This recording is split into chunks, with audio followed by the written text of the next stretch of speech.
This is the Hagman and Hagman Report for today. It is Sunday, January 13th, 2013. I'm Doug Hagman. With me is my co-host, my son, Joe Hagman. Folks, you're about to hear 3 hours of an incredible special Sunday night program. What we've got tonight is unprecedented. I shouldn't say unprecedented because both Mr. Horn and Mr. Quayle have been on together, but unprecedented in our radio history. Folks, we have a special program tonight. Before I make the introductions, I just want to say, Joe, welcome to the program tonight. Glad to be here. Very excited for tonight's show, so let's just get right to it. All right. We have with us, and folks, this is a pleasure, internationally renowned speaker, author, lecturer, radio host, best-selling author of several books, including one of his newest, Petrus Romanus, The Final Pope is Here, also Forbidden Gates and Napoleon Rising 2012. Folks, I've got those books. I've read those books. They're fantastic. Tom Horn is a very well-known columnist whose articles have been referred to by writers of the LA Times Syndicate, MSNBC, Christianity Today, New Man Magazine, World at Daily, Newsmax, White House Correspondents, and, of course, Northeast Intelligence Network, HomelandSecurityUS.com, and CanadaFreePress.com. Mr. Horn has been interviewed by people like U.S. congressmen, senators, and so on his findings, as well as he's been featured repeatedly in major media, including top 10 talk shows, including America's Morning News for the Washington Times, the 700 Club, the Harvest Show, Coast to Coast AM, Prophecy in the News, in the Southwest Radio Church, just to name a few. Mr. Horn has received the highest of honorary doctorates bestowed in 2007 from legendary professor Dr. I.D. Thomas for his research into ancient history, and he's been endorsed by such national leaders as Dr. James Kennedy.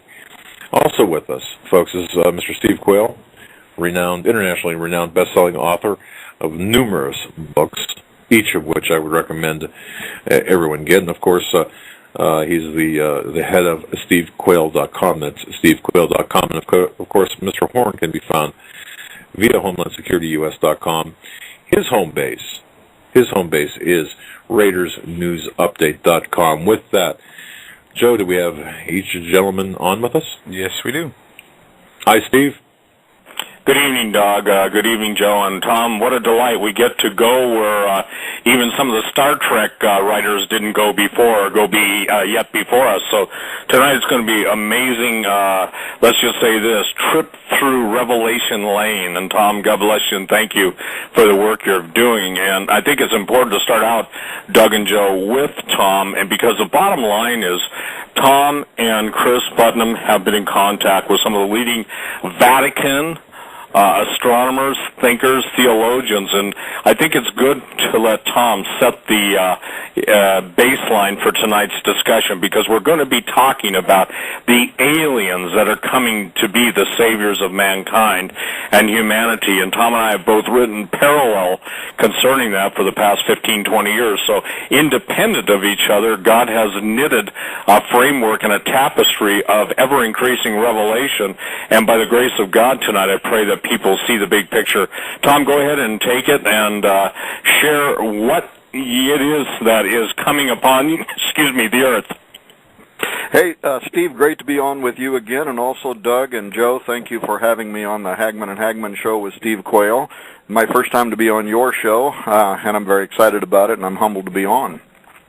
Well, we're humbled to have you. And just to let you know, Mr. Horn, at the top of the hour, we have about a 3.5-4 minute break. But the floor is yours until then. And by the way, we are being heard right now in about 40 countries as we speak. So this is a fantastic platform for you. So you just go ahead and take it away. All right. Well, Steve, Doug, Joe, as probably at least the three of you know. And by the way, Steve, I blame you for all this. This is your fault, you know. Well, I will take the blame because obviously it was starting this whole thing off, and with the aliens and fallen angels, sexual corruption of the human race, I think that most people thought I was probably from another planet, but now they're coming to find out through your efforts that exactly what we're talking about is the biggest news behind the scenes. Is it not, Tom? Well, yeah, and what we found out, the reason I say we blame you is because, a year ago we did a show with you when we released the book Petrus Romanus. We were talking about the prophecy of the popes. And when we did that show, it became the #1 blog talk radio show in the world for 1 week. But then about 4 weeks later, you had me come back on, and we talked about the Vatican ET connection, which was really kind of just like an add-on conversation, right? And yet that show became the #1 blog talk radio show in the world for over a month and stayed in the top 10 for several months. And what it did was it illustrated to Chris Putnam and I that the world is very interested and maybe even can identify more with the idea of the Vatican's interest in extraterrestrial intelligence and even the idea of an alien savior. Maybe they identify with that more than what was more a complicated conversation around the prophecy of the popes. And so your fault that we found out that the world was interested in that, but we couldn't have known where it was going to take us. And the very first thing that we decided we needed to do was to try to arrange, and we did, through the Arizona State University, an opportunity to be able to go to Mount Graham, because you can't go there unless you're invited to go there, and in fact you can't get up on the top of the mountain unless you go there with a guard who has a key to the gate, and they get you up there. And anyway, if people want to read about that, they can read about this new Exo Vaticana series. It's being published right now by Paul over at newswithviews.com. In fact, he has a new part to the series that's over there tonight. I'd encourage people to go over there and read. They'll also be able to find out more about the ongoing investigation in the weeks to come at RaidersNewsUpdate.com. And I promise all will be revealed as we go along. We're actually doing something a little different this time, Steve, in that last time our investigation was finished when we did the radio show. This is almost kind of like right in the middle. We're still waiting on documents. So we've got documents that we're supposed to receive the first week of next month that's going to verify some of the material that we're looking at right now. But anyway, the bottom line is the Exo Vaticana, there'll be a new part up again on Tuesday, and that will just keep happening. We've been invited all over the world, including, by surprise, Italian media wanted us to come over to Italy and talk to them about both Exo Vaticana and Petrus Romanus, which we declined for security reasons. You know what I mean, Steve? Oh, that was a very wise decision. Yeah. That's kind of like Tom being invited into the stew pot by a cannibal who promises a tasty meal. Unfortunately, it's you. Yeah, and we decided that we were probably not Shadrach, Meshach, and Abednego, so we decided to pass on the invitation. But anyway, we went to Mount Graham, southeastern Arizona, to start the investigation, and primarily why we went there. We learned a lot more than what we went there to learn, which was really kind of an exciting surprise. But we went there in particular to ask about the projects and the observers that are approved to operate VAT, the Vatican Astronomical Technology Telescope. We got the Jesuit father who was on duty that day on film, and that material will be talked about a little bit later, but we'll hint at a lot of it tonight. But basically what we learned was the most important research occurring on top of Mount Graham, including the Vatican's astronomers, is the quest not just to pinpoint extrasolar planets, but certain extrasolar planets and advanced alien intelligence. Now, first, I should start by explaining, because there's a couple of things that seems like the public is a little bit confused about. So let me explain. First of all, on Mount Graham, you have the Mount Graham International Observatory Community. This consists of 3 telescopes. Number 1 is the Large Binocular Telescope. That's an optical telescope, the LBT. It's one of the most advanced systems in the world, and people from all over the world compete for time and opportunity to be able to use that telescope. In between it and that is the submillimeter telescope, which is a radio telescope that observes in the submillimeter wavelength range. And then last but not least, the reason we went to Mount Graham is the Vatican Advanced Technology Telescope, or VAT. Now, because there's been some confusion, there's something that I need to make clear for listeners. First of all, the Lucifer device is a device that is inside the large binocular telescope. It's mounted between the focal points of the LBT's two giant, almost 30-foot diameter telescope mirrors. The Lucifer instrument observes in the near-infrared wavelength range, which is important for reasons we can discuss in a moment. It detects objects that are too far away or faint to be observed by regular telescopes, or also to be even observed in visible light, what our eyes would see, like distant planets and so on. It has longer wavelengths than visible light. It means it can pass through astronomical gas, dust, without being scattered, and that sort of thing.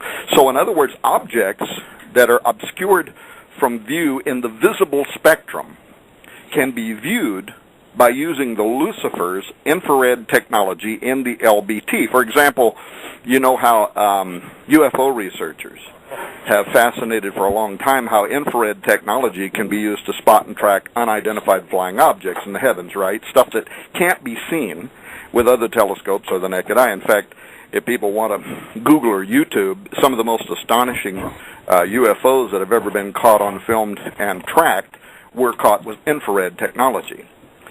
But on the connection between the Vatican astronomers and the Lucifer device, this is where stuff kind of gets interesting. And there are several points I'd like to make just real quick if I can. First of all, there's a curious description on the Vatican Observatory website concerning the Lucifer device. And it's under this heading on their website. It says, quote, NASA and the Vatican's infrared telescope called Lucifer, a German-built NASA and the Vatican-owned and funded infrared telescope for looking at Nibiru Nemesis, end quote. And why the Vatican Observatory website has allowed that caption to remain on their site is curious because, as you know, Nibiru and Nemesis, these are planets that return in orbit close to the Earth after very long periods of time. These might be something that can't be seen in the visible spectrum, but perhaps can be seen in infrared. These are planetoids that have been connected in modern myth with Planet X and so on, but more darkly with the destruction of planets that some believe occurred during a great war between God and Lucifer, when the powerful angel was cast out of heaven. In the book of Job, where the prophet details how God destroyed the literal dwelling places of the angels that made insurrection against him, Job 26, people can read about that. It specifically mentions there the destruction of Rahab, which is a planetary body that was also known as Pride in ancient times.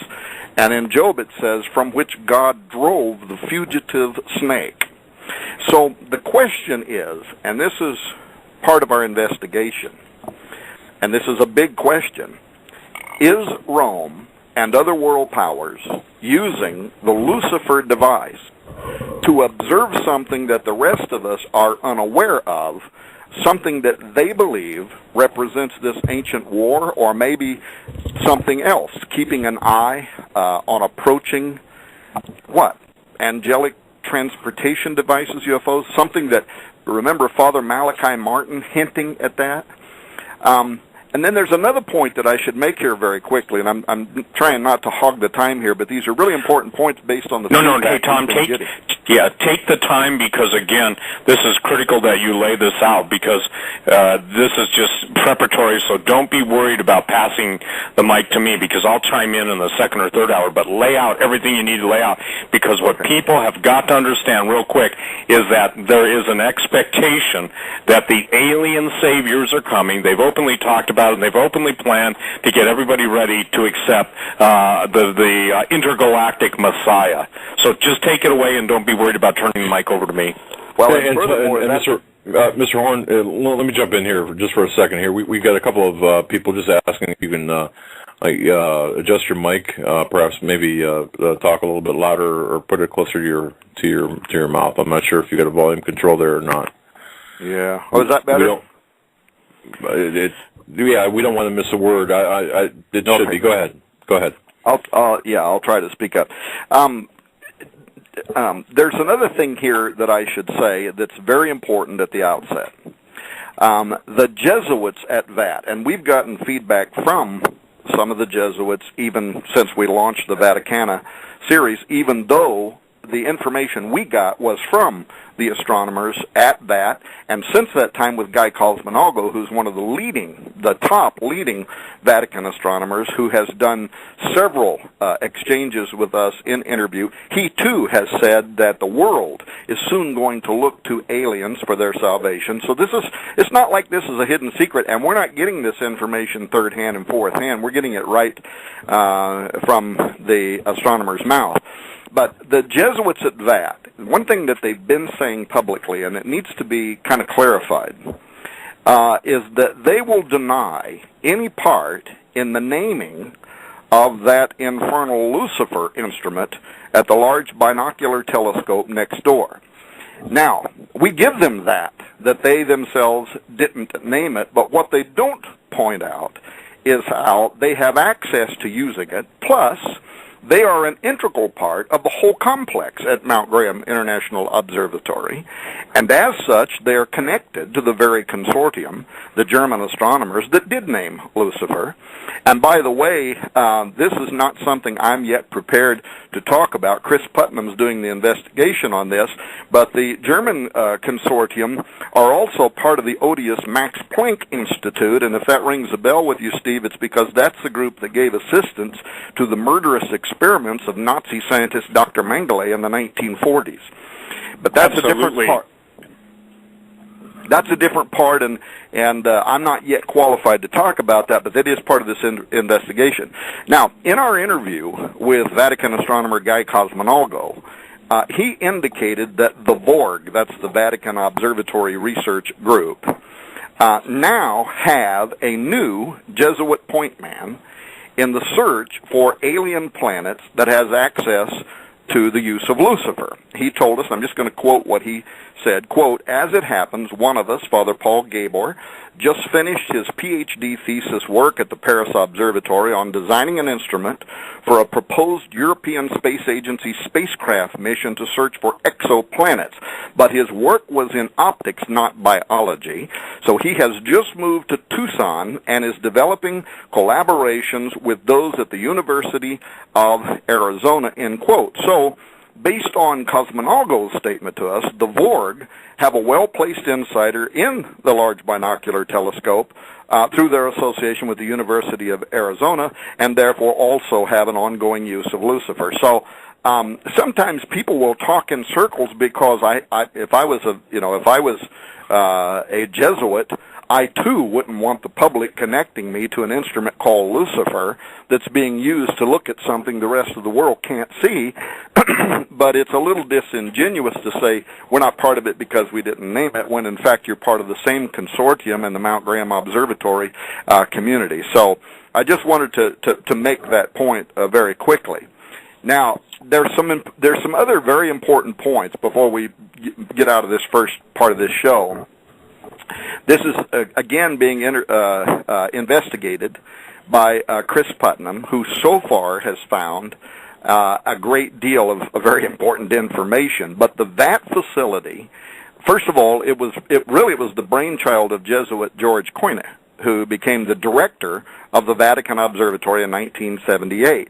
And in addition to his duties as a Jesuit, he was an adjunct professor in the University of Arizona's astronomy department. That's how he's connected with all these people. He was also associate director of the Steward University there in Arizona. He is a darling of the atheist community. He has appeared with Richard Dawkins, advocating a deistic form of Darwinism. He also promotes a radical form of pluralism, the idea that all religions lead to the same God. And you have to understand that this is part of the worldview that is behind their current interest in astrobiology. It's important because in 1980, Quayle is the one that brokered the agreement between the University of Arizona and the Vatican, where Rome would pay a fee so that members of the Vatican Observatory Research Group could use the Steward Observatory at the University of Arizona. So they have this symbiotic relationship with the university where what can I call them, the seminal allies in forming the international consortium that oversees Mount Graham, not only includes Catholic institutions like Notre Dame University, a very large group of Italian observatories, and also the Max Planck Institute of West Germany. But this influential conglomerate is, and this is the part to just remember, consists of these partners: the Vatican, the United States, Italy, and Germany. So when we were at the Large Binocular Telescope, I even asked one of the instrument engineers that was explaining how Lucifer works to us if the Vatican, or if its astronomers, could make use of Lucifer, or did they make use of Lucifer? And since he wasn't the one that organizes who uses it, he wasn't exactly sure, but he simply repeated the fact that any of the astronomers there, if they make application to get time, certainly could be using it, and since they're in that community, they do. So, now, one other fast thing. I realize I'm kind of jumping around here, but there were some points that I wanted that are based on feedback we've been getting via email that I wanted to answer real fast. And finally, the question that came in was, why was the VAT even organized? I mean, what is the purpose, and why was Mount Graham chosen as the location? And so very quickly, that went into operation. At the time it went into operation, the media was asking the same question, because there was a lot of Indians in the community there. They were forming lawsuits, all kinds of things to try to stop the construction of these telescopes on top of Mount Graham, and the Vatican was using some of its own political influence, twisting arms to be able to get up on the mountain. And so the press was asking why the Vatican wanted to be up there, and what would that be dedicated to doing? What was its purpose? And Quayle made a very startling revelation when he spoke with the press. Bruce Johnston of the London Daily Telegraph, a conservative newspaper with a good reputation, interviewed him at the time. And here is what he reported October 28, 1992, in an article titled "Vatican Sets Evangelical Sights on Outer Space." Here's what Quayle said, quote, "The Roman Catholic Church is to team up with America's space agency to look for life in outer space and so spread the gospel to extraterrestrials. Jesuit priests who run the Vatican Observatory near Rome say they are joining forces with the U.S. NASA agency to hunt for UFOs and signs of life on planets in solar systems similar to Earth's. NASA's job will be to monitor the alien communication signals. The Vatican, which has helped to build a new reflector telescope in Tucson, Arizona, will search for planets displaying the conditions for life," end quote. So now we know what that was built for and what it was supposed to do, and ultimately this raises some very serious questions that we can talk about tonight, and that we are busy right now nailing down the actual documentation for the book Exo Vaticana. And there's some startling stuff that comes up here. Is the sky island known as Mount Graham, as strange as the question might sound, is it the location of a dimensional portal? Is it why they chose it? In other words, why Mount Graham? And when you look at what the Indians believe about that area, there's some shocking stuff, actually, Steve, that has to do with ancient giants that were in that Absolutely. Absolutely. And Tom, just let me interrupt you real quick. Just so you know, we haven't talked except exchanged email links, but I am so focused on that area and the Native American traditions, and in the process, I won't say how I'm doing it, but interviewing Native Americans, some of the eldest living Native Americans, and what they have to say. By the way, that whole area, I'll say it, make it easy, that is one of the many stargates, and it's amazing to me how now the Native Americans and their obviously the giants fit into this, and the giants come through the gate. And isn't it interesting that you said on one of the shows we did several years ago, on a specific date, there would be a giant seen, and lo and behold, they were seen in Uffington, England, at the CERN, not the CERN that the particle accelerator, but at where the giant chalk figure. That very place is where the giants, the multiple policemen saw it. And now, isn't it strange? We haven't talked, and that's where my whole area of focus is personally, is on the stargates of the desert Southwest, the legends, myths, and the extraterrestrial visitation to those specific tribes. Now, that's amazing to me.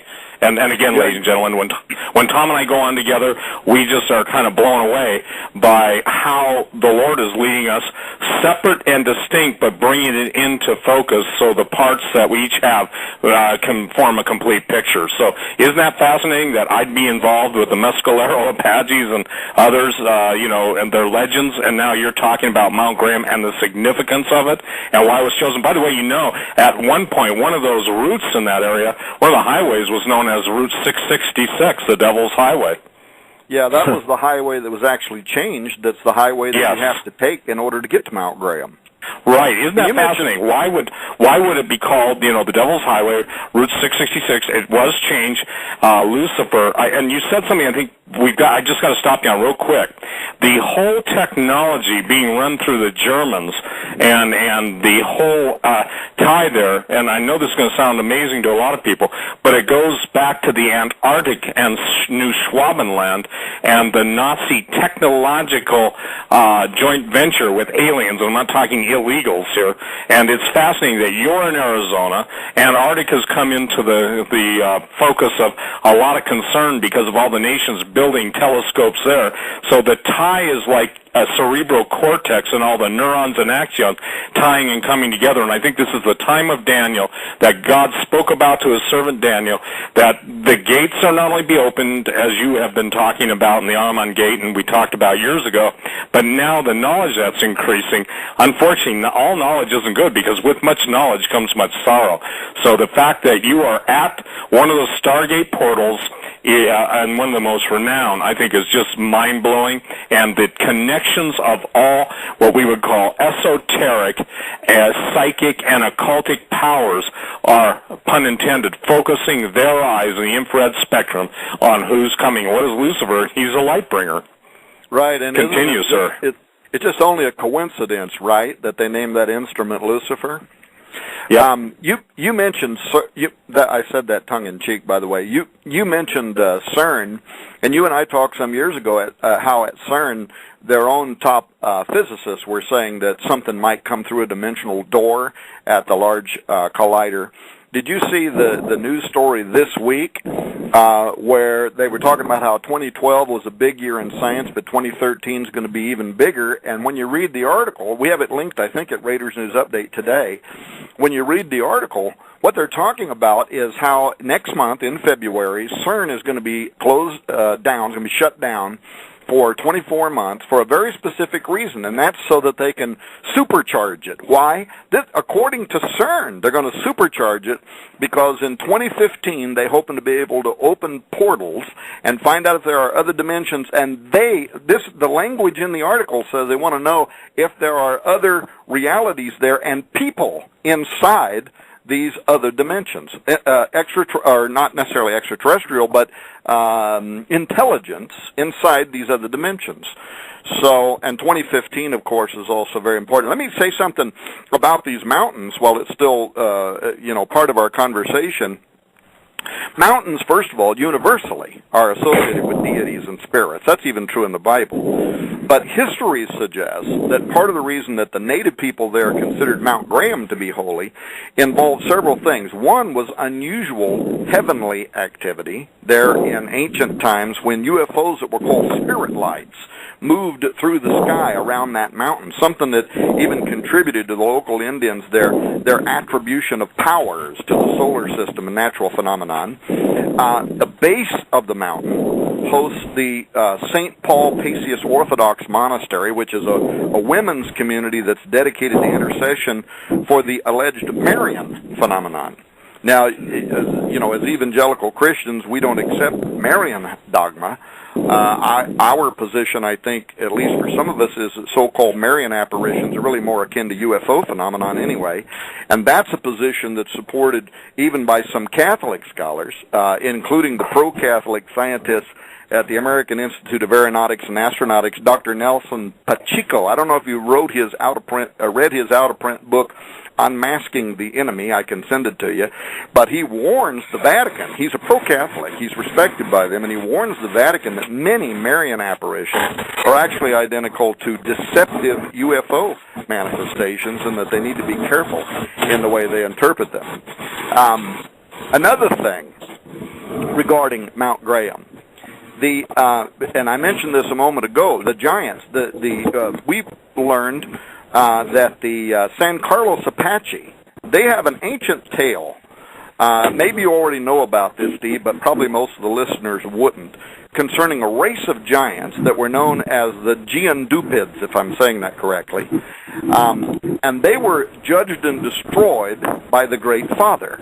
Now, the Phoenix metropolitan area, which is basically where I grew up, that covers Maricopa County and Pinal counties, but it's often referred to as the Valley of the Sun. Know why? Because according to the legend, there was a race of Indians called the Tartums, and they lived in the valley. They were peaceful farmers. They prospered, and then one day they were invaded by these Geondupids, which are described as Goliaths. They used tree limbs for toothpicks.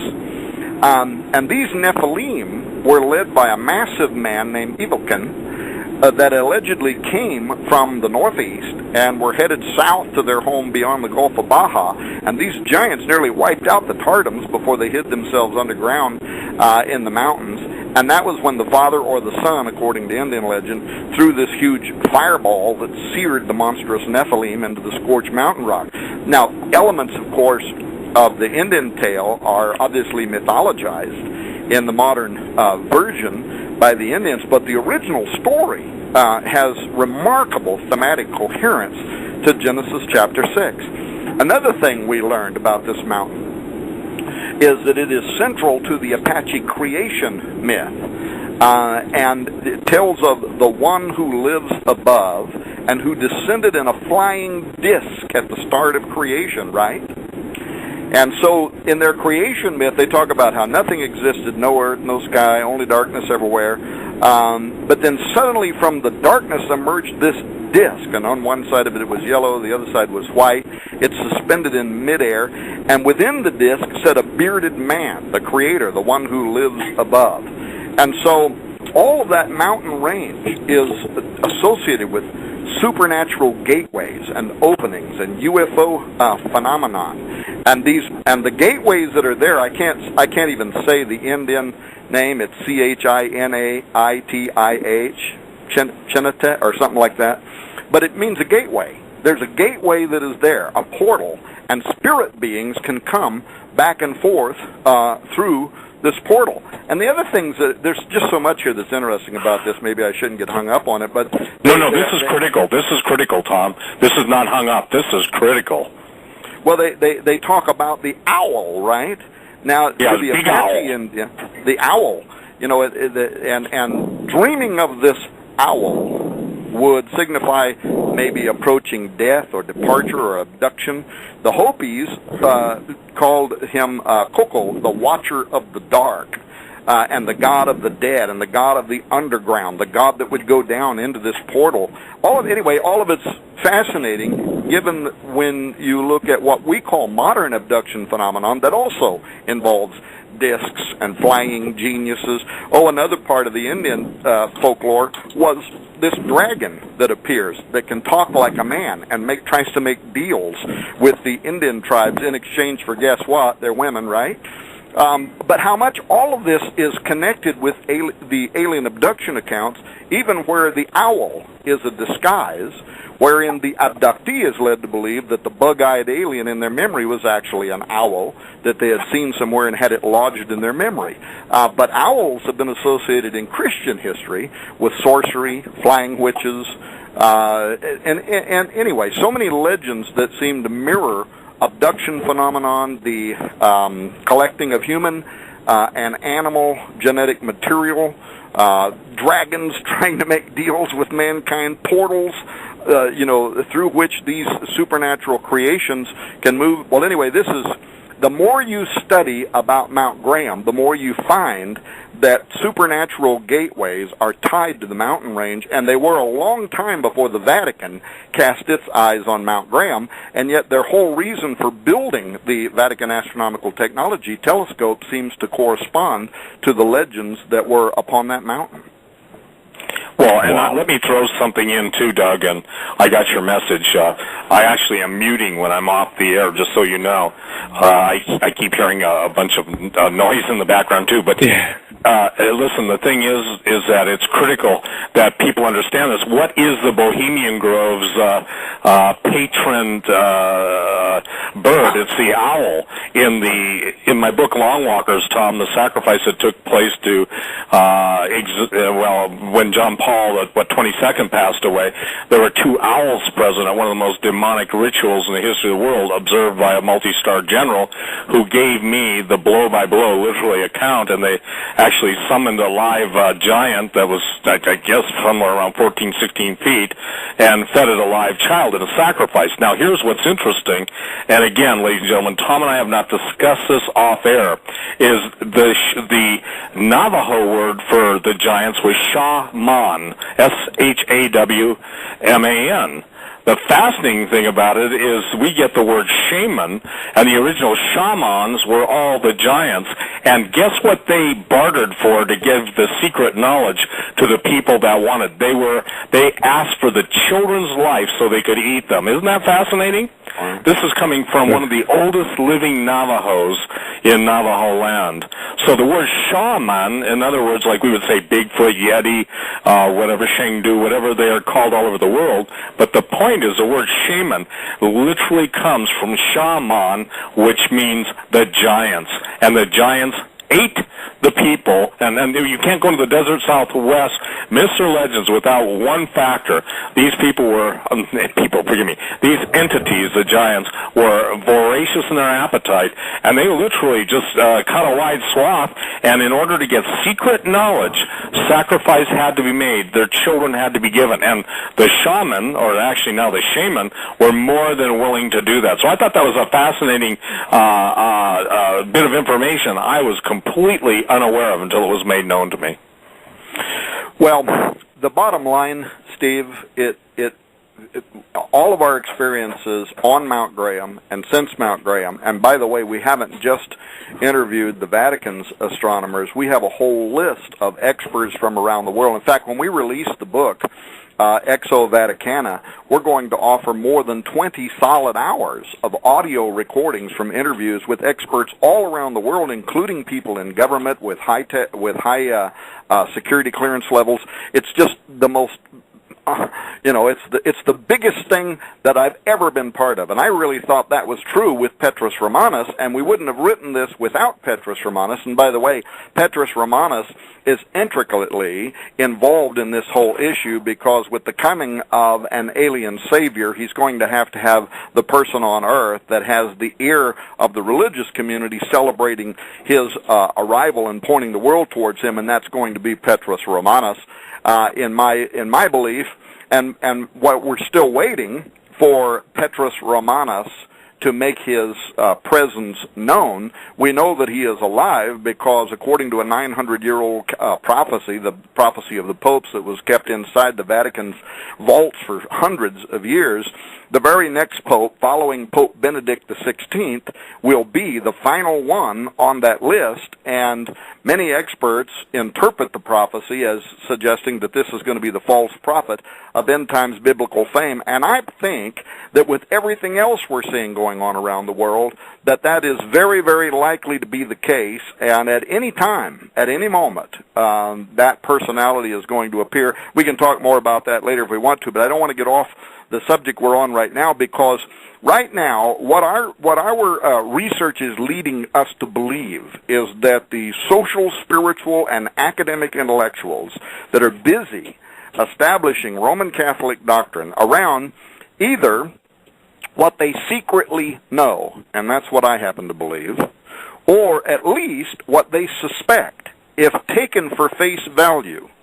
It appears to show that they believe, again, this is not speculation, this is after we talk to the astronomers, they believe that we are close to integration with intelligent alien life, and they also believe that this disclosure could ultimately reconfigure established doctrines of science, religion, salvation. They furthermore, some of them believe that in the very near future, an alien influence is going to arrive on Earth, led by a man of unusual intelligence, and this person, if you just read what they are saying, is going to be the champion of a new gospel. Now, that's astonishing, right? That sounds incredible, and yet this is out of their own mouths, and in some cases what they've written and published over the last couple of years. So, but when you think of that, and then you think of the scriptures, which foretold of an otherworldly leader's coming, an alien rite, paganism's ultimate incarnation, the beast of Revelation 13, and the scriptures tell us a lot about him. First of all, it says he's going to arrive at the end of time, and that day is going to be accompanied, according to Luke 21, by, quote, fearful sights and great signs from heaven. And then 2 Thessalonians tells us that that wicked one will be revealed, whose coming is after the working of Satan, with all power and signs and lying wonders. And for this cause God shall send them strong delusion, that they should believe a lie, that they all might be damned, who believed not the truth, but had pleasure in unrighteousness. That's 2 Thessalonians 2, 8 through 12. So the coming of the Antichrist is described, connected to lying wonders, and strong delusion from heaven. And then finally, the prophet Daniel, I think, provides one of the greatest comments as to the identity of the coming of the false Savior when he says in the 11th chapter, verse 39 of Daniel, that the Antichrist will be a worshiper of the God of forces, a God whom his fathers knew not. And that is a text that can literally be interpreted from the Hebrew to mean an alien God. So I, for one, believe now all of the intel that we have been gathering, and we have literally thousands and thousands and thousands of pages of intelligence documents now, so far, plus what we're confirming right now, plus what the Jesuit on duty at the day we were there told us and we filmed, plus what the Vatican astronomers afterward have told us, including interviews with Guy Cosmonago, points to the astronomers on Mount Graham, and those also in Italy, and others at the Large Binocular Telescope. I know this is astonishing. I just have to say it. Some people are just going to shake their head and think, how in the world can this guy believe this? But they're going to have to read the full report when it's available in April. It'll be difficult for them to walk away from this statement. They are using Lucifer's infrared technology, I believe, to study either a series of planets that once or currently are under that powerful angel that was known as Lucifer, or they're watching something like an armada of objects that are moving along a trajectory towards Earth that is somehow connected to Lucifer. And this goes back to what Catholic theologian Father Malachi Martin said before he died, or he was murdered in 1999, when he hinted at extraterrestrial disclosure and that it was soon forthcoming. And he did that more than once. Steve, you know the story. I know it. Doug and Joe, you probably know it. But for those people that are listening to this show, this was in 1997. It was on Coast to Coast AM. Art Bell was interviewing Father Malachi Martin, and he asked Martin why the Vatican was heavily invested in the study of deep space at the Mount Graham Observatory that Chris Putnam and I just visited in September. And Malachi Martin, first of all, he was uniquely qualified. He was a phenomenal polyglot. He'd done all kinds of top-level research and work for the Vatican, including interpreting the Dead Sea Scrolls. I mean, he was not a Johnny-come-lately. He was the personal secretary to Augustine Bay, the top Jesuit. So he was, for that matter, he was a personal friend of the Pope's. And when he was asked that question by Art Bell, why is the Vatican on top of Mount Graham studying deep space? Here's what Malachi Martin said. He said, because the mentality among those who are at the highest levels of Vatican administration and geopolitics know what's going on in space and what's approaching us. could be of great importance in coming years. So, and of course, that was followed subsequent interviews with Malachi talking about this mysterious something that was in the heaven that was approaching the earth from the north. Some people say he might have been an oblique reference to an end-time portent, which is a Catholic prophecy of the Great Comet. But people that are familiar with Malachi believe that he was referring to a near-future arrival of alien intelligence. An interesting note, when we asked Father Guy Cosmonalgo what he thought of Malachi's claims, Cosmonalgo actually seemed to be upset by Malachi, seemed to be miffed by him. And here's what he said to us, quote, "I have heard stories about the late Malachi Martin which make me rather suspicious of statements that come from him. I was at the observatory in the 1990s, and he never visited us nor had anything to do with us," end quote. So that reaction, seems really consistent with how a lot of other Catholic priests despised Malachi's willingness to disclose what Rome wanted buried, especially the satanic cabal within the Jesuit order that Malachi Martin wrote about in all of his books. Well, that would definitely not endear you to the ruling power, the ruling elite, and I think it's critical that people understand. Most people don't get whacked, assassinated, or murdered because they're far off the mark. It's because they're directly overhead. Now, Tom, I want to make this clear because we haven't been on for a number of years. Ladies and gentlemen, you can go look up the CERN, C-E-R-N-E, a boss giant. And basically, this is a 180-foot tall chalk figure, and it's carrying a 120-foot club. Why is this critical, Tom, what we're talking about? When you and I went on, I've got to make this point. I feel it's so critical. When you and I went on talking about the last multi-hour shows we did, you made a statement that on a certain date we would see these giants. Now, isn't it interesting? I got a message from the people at the in Switzerland when they actually were opening up the portals, claiming they saw giant faces and it scared them. So what I'm saying is when you went on record saying by such and such a date, and I don't remember it, to the day was the day, and this is in Great Britain, when multiple policemen responded to reports in the area of the CERN Abbas giant, A-B-B-A-S. It's C-E-R-N-E, Abbas giant.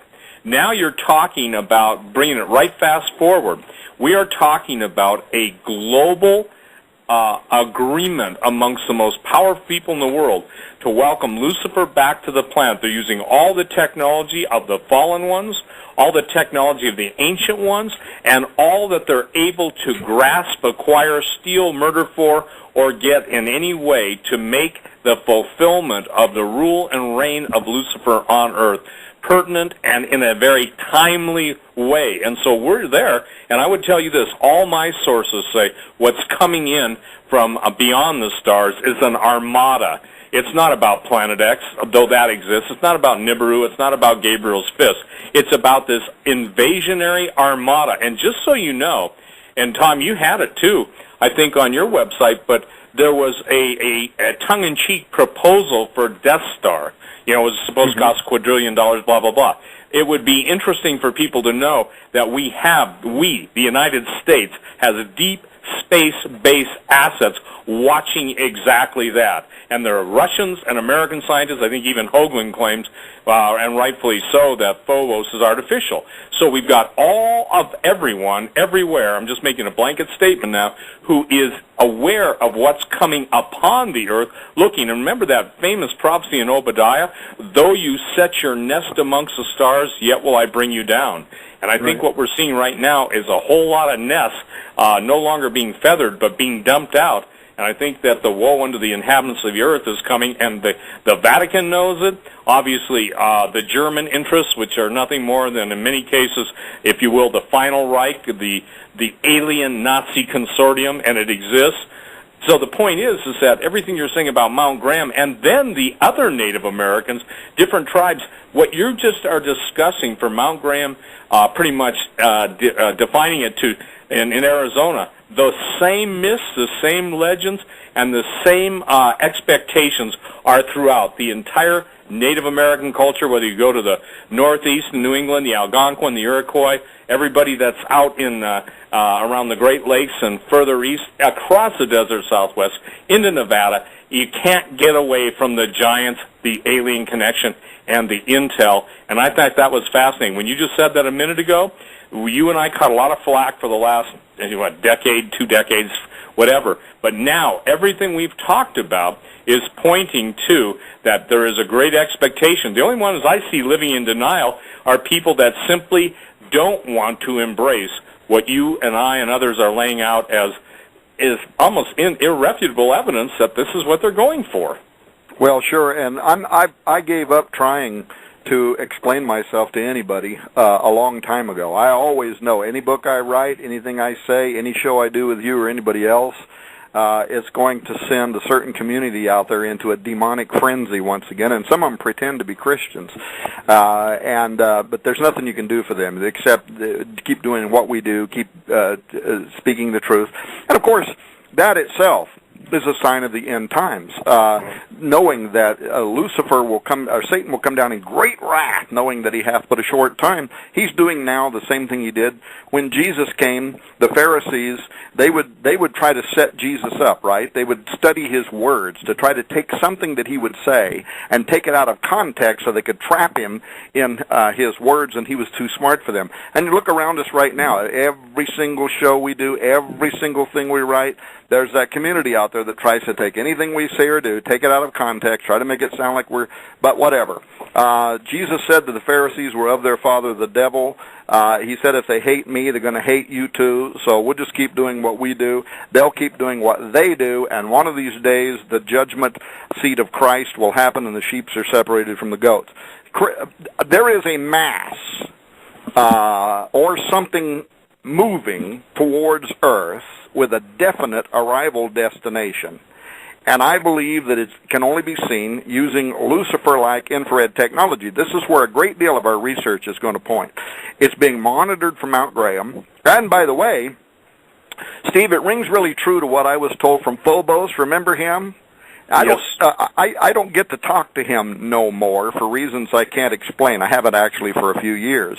But years before this infrared technology was brought to Mount Graham in the form of the Lucifer device, remember, and this a couple of years before the Vatican spokesperson started talking so much about our space brothers, he had said, when you see the Vatican start talking about this, know that the clock is ticking down. Remember, you and I did shows a decade ago talking about that.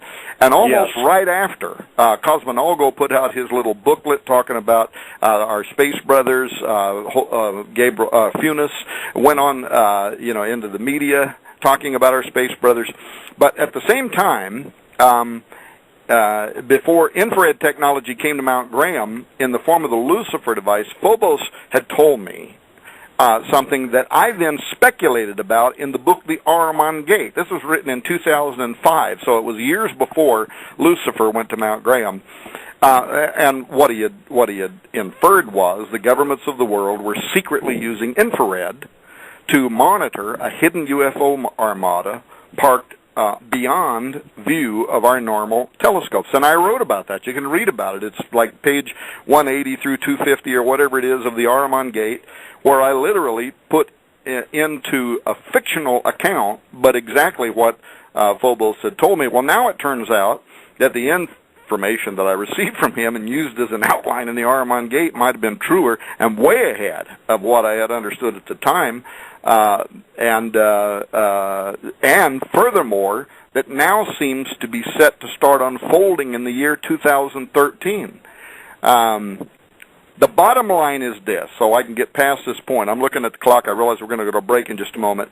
We intend to provide files, images, over 20 hours of audio interviews with leading experts, private PDFs sent to us from Vatican astronomers, even video that will more than suggest that Rome is paving the way for the imminent, widespread acceptance of an alien savior, and there's reasons why they are doing that is beyond their control.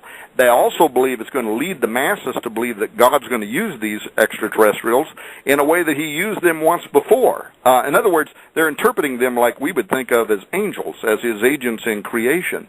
And according to the Vatican's top theologians, this is going to be presented in a way that it does not immediately require us to explicitly renounce our faith in God, but it is going to require radical reinterpretation of Christianity as somehow this information is presented. It's also going to be useful for establishing a global system and religion, another goal the Vatican has emphasized lately. Or as one of our consultants wrote, the ripple effect is going to eliminate, I'm quoting now, any discernible obstacle to articulating a global religion that honors the cosmologies of all faiths, united as they are under the reality of an extraterrestrial influence, end quote. Wow. I feel like the little kid in the back of the classroom, kind of diminutive, raising my hand, Mr. Horn. Just to be clear here, we are facing what I guess in any way I describe it would be a massive deception that's being planned. Is that a fair statement? I guess. In other words, what the people of the world are about to see, about to witness, is a false coming, perhaps, or a false second coming, or is that too simplistic of an explanation? Well, no. That's absolutely what we're talking about. It will be part of a.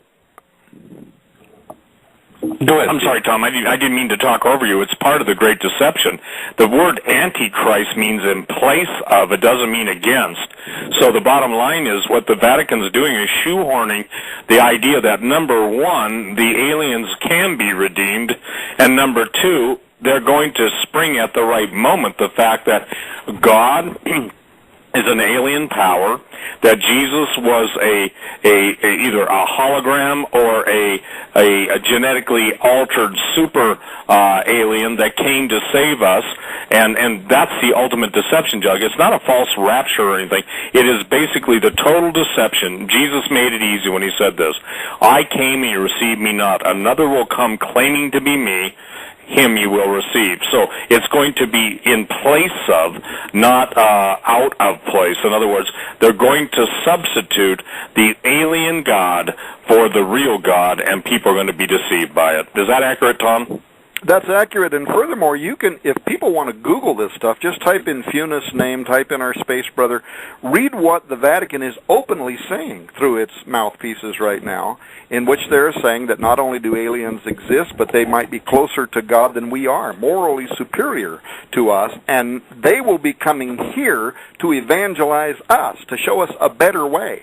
That's the reason why the Vatican's top theologians are saying that we won't immediately have to renounce our faith in God, but once we understand the gospel as they do, since they're closer to God than we are, we fell, they didn't, they're morally superior to us, they're going to show us a better way, a clearer way, and they're going to be led by some type of a leader who will, I guess, be held up as the Savior persona. There's a doctrine we won't go into, but it's called many Christs, and this is very popular to the Vatican's astrobiologists right now. The idea that Christ might have been manifested in many ways on many different worlds to all kinds of intelligent beings, but those who haven't fallen have remained fully in His grace. They're not fallen like we are. They're unfallen. They're superior to us morally and spiritually, and they're the evangelists that are coming to the earth to show us poor, dumb, stupid, lost earthlings a better way to get to God, and they'll be doing that through their champion. That's exactly what they are saying, and it isn't just the documents we've received or the interviews that we've done. You can Google this and read this stuff for yourself. It's exactly what they're saying. So Mr. it is Horn. a great deception, and it is imminent. Yeah, you're exactly right. You can just look today at Fox News. Tom Cruise, there's a headline, Tom Cruise thinks he's on a planet to fight aliens, according to his book, where he says that the aliens are going to come to protect humanity from those who are bent on destroying this planet. I mean, that's just from a headline from today. Okay. You know, before we get started, I just want to say this. On my I've got on the left side, I've got Steve Quayle's book Giants, and on my right, I've got two of Tom Horn's books, including Petrus Hermanus and Apollyon Rising. And you know what, gentlemen? It's amazing how seamless these books are. It's almost like you folks collaborated, Steve and Tom, with Giants, and it's just amazing as you talk about this. I actually got chills when you were talking about the Giants and the Mount Graham, and it's just amazing. So, folks, look, we're not in the business of hawking books, but I would say this. You'd be doing yourself a favor for your library, for your information, to grab Mr. Horn's works as well as Steve Quayle's works, because what a great amount of information you'll learn. But glad to have you both back with us. I don't want to take any more of your time. So, Mr. Horn, the floor is yours. Well, I was only going to say, as I felt like we were transitioning there at the top of the hour, that I think it's going to be difficult for anybody to survey our final report in April.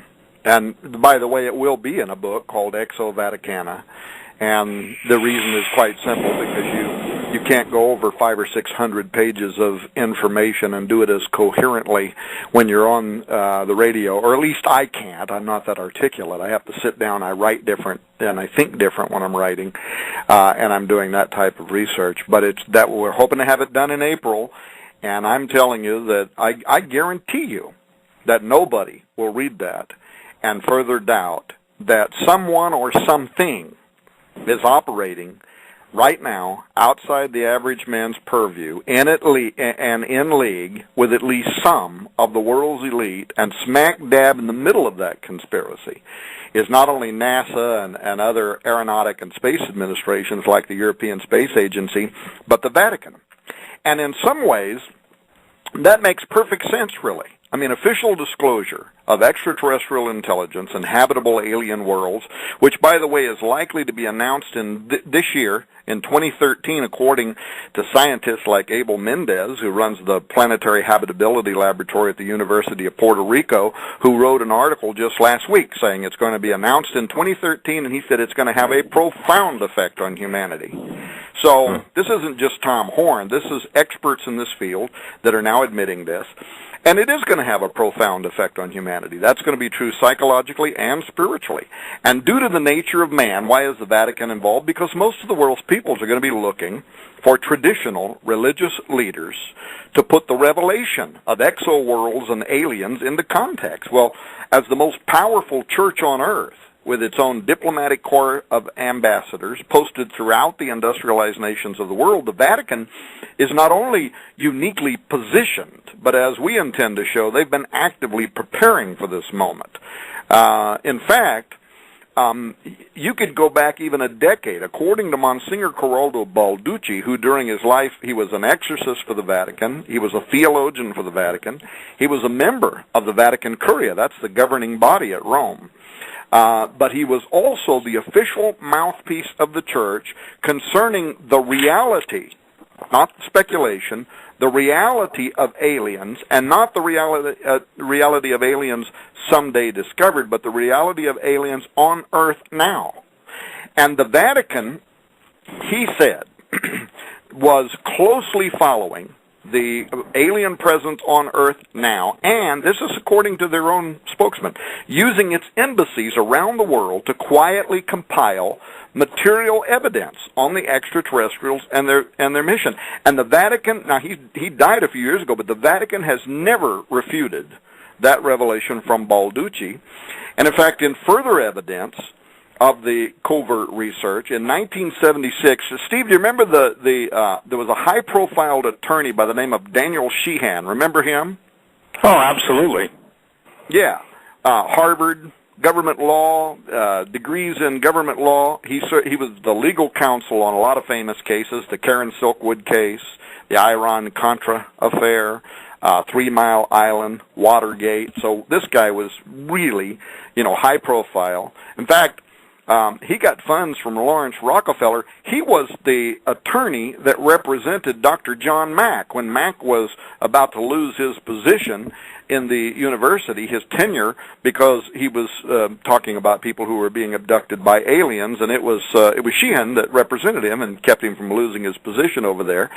But Sheehan was the one, he tried to crack open the secret UFO files that are being held in the vaults of the Vatican Library. Now, if anybody should have been able to get access to those files, it would have been Sheehan, because in addition to his impressive legal profession, he was the general counsel to the United States Jesuit headquarters in Washington, D.C. And furthermore, he made a request to the Vatican for the Vatican's secret files. And when he did, he made the request at the behest of the United States government and at the behest of the President of the United States at that time, President Jimmy Carter, 1977. And Carter had asked to have the information regarding the existence of extraterrestrial intelligence and the UFO phenomenon that was being kept in the vaults of the Vatican, made known to the President, not to the public, but just to the President. And so agents of the government asked Sheehan, as the general counsel to the United States Jesuit headquarters there at the national office in Washington, D.C., whether or not he could get access to that section of the Vatican Library in Rome that contained the information on extraterrestrial intelligence and the UFO phenomenon. So Sheehan, he goes to Father Bill Davis, who was the director of the National Office of the Jesuits in D.C. at that time, if he could follow that process, make it an official request through the Jesuit headquarters, and he got permission from Bill Davis, official approval, and so he undertook the process. And you can still hear some of the radio shows and stuff that Sheehan did at the time where he talked about this whole process, how surprised he was, and how surprised Father Davis was that not even they would be allowed to put their eyes on the secret information that the Vatican had on the alien agenda on Earth now, not just someday maybe, on Earth now, at that part of the Vatican Library. And so they were so surprised, they actually sent the request the second time, and they sent it directly to the Jesuit, who is the head of the Vatican Library, and explained to him that in case he didn't get it the first time, this was an official request from the Jesuit headquarters in Washington, D.C. It was an official request from the Congressional Research Service of the Library of Congress. It was a personal request from the President of the United States and the United States Congress, who wanted to purview that information, and they were certain, right, that under some set of circumstances, those files would be made available, and they were flatly turned down by the Vatican. They were told absolutely not. Nobody is going to get to look at this information. Well, by the way, if you don't have information, you don't turn down letting somebody like that look at it. You just simply tell them it doesn't exist. It's a figment of your imagination. That's not what they were told. They were told it exists. You're not seeing it ever. So there's a lot of evidence to support what Balducci was claiming, and that was the Vatican was using its amazing resources around the world to gather intelligence information on what was going on Earth right now. By the way, you mentioned a little earlier, Steve, you mentioned Alaska. At some point during this show, I want to give you an update on an investigation that you and I did some years ago that happened to kind of turn around and come back into the picture a little more recently. Well, I think this is going the way it's supposed to go, and I want to share something, Tom, that's critical. You put it up on your website, I put it up on my website, the story, the conehead skulls being found in Mexico, and the claim that it was done by parents. Let me tell you something. I've had guys who are some of the best anatomical sculptors in the world and forensic guys, and when they rebuild that conehead skull that was shown in the article from Mexico, there is no way that's head binding. In Montana, we have the flathead Indian. aliens. You can deform a skull, but you cannot change the eye sockets, the jaw sockets, nor the cranial mass. In other words, you can change the shape of something, but it's fascinating because these go back directly into the time period that David Flynn used to write about in the Manetho's Table of Kings prior to the creation of Adam and Eve, and the lizard-like, if you've ever seen the pictures of Quetzalcoatl, and all of the, and you touch on this too, the alien serpent race, this is identical to the face reconstructed of the only known artist's conceptions from the 1500s described to those guys who could, sketch and stuff, but that in no way is that head binding, and that's probably the most in-your-face present excavation of aliens in the bottom line in Mexico. And when you look at all of the great pyramids and not what went on them, the whole bottom line in the Aztec, Incan, and Mayan culture is they were started by aliens, they were built by aliens, and all the blood sacrifice was just basically a day at the lunch counter for the aliens that basically were able to stay out or stay in control through the technology they had. The reason that's critical is because that same thing now is turning up. I'll be sending you, Thomas, as I can get it in a form I can send it. I just got it recently. Actual petroglyphs that people have not seen from the desert Southwest that are so amazingly clear in showing that they're aliens. There's nothing human about them, not just the size, but the shape of the head is identical, and these things supposedly go back 2,000 to 4,000 years. Well, here's the thing. We all are familiar probably with the Smithsonian giant cover-up. We live in a period of time now where more and more it's becoming impossible for the powers that be to do what the Smithsonian did. We have people that go out and they dig into these burial mounds and get those giants that the Indians had talked about, and they get the bones and they take them into the Smithsonian, they hide them, or any other organization that is seeking to try to control man's idea about Earth and Earth history and the date of the Earth, and to try to make the world believe that the idea of the giants is something more than mythology. But now with Google Earth and satellites, that armchair astronomers can sit there. In fact, there's an article today, I don't even remember the headline, but it's over on Raiders News Update, where something like 42 new alien worlds were just discovered by armchair astronomers. So more and more it's getting impossible for the powers that be to control the flow of this information and the discovery of this information. And we know this, first of all, that they existed. There would be evidence of them that they existed. We also are increasingly of the persuasion that they exist on Earth now. I'm talking about living and breathing. Yes. And furthermore, we know, if you believe the Bible, if you're a biblical literalist like I am, we know that the Bible predicted that at the end times, this would be one of the signs of the times, the return on Earth of the Nephilim.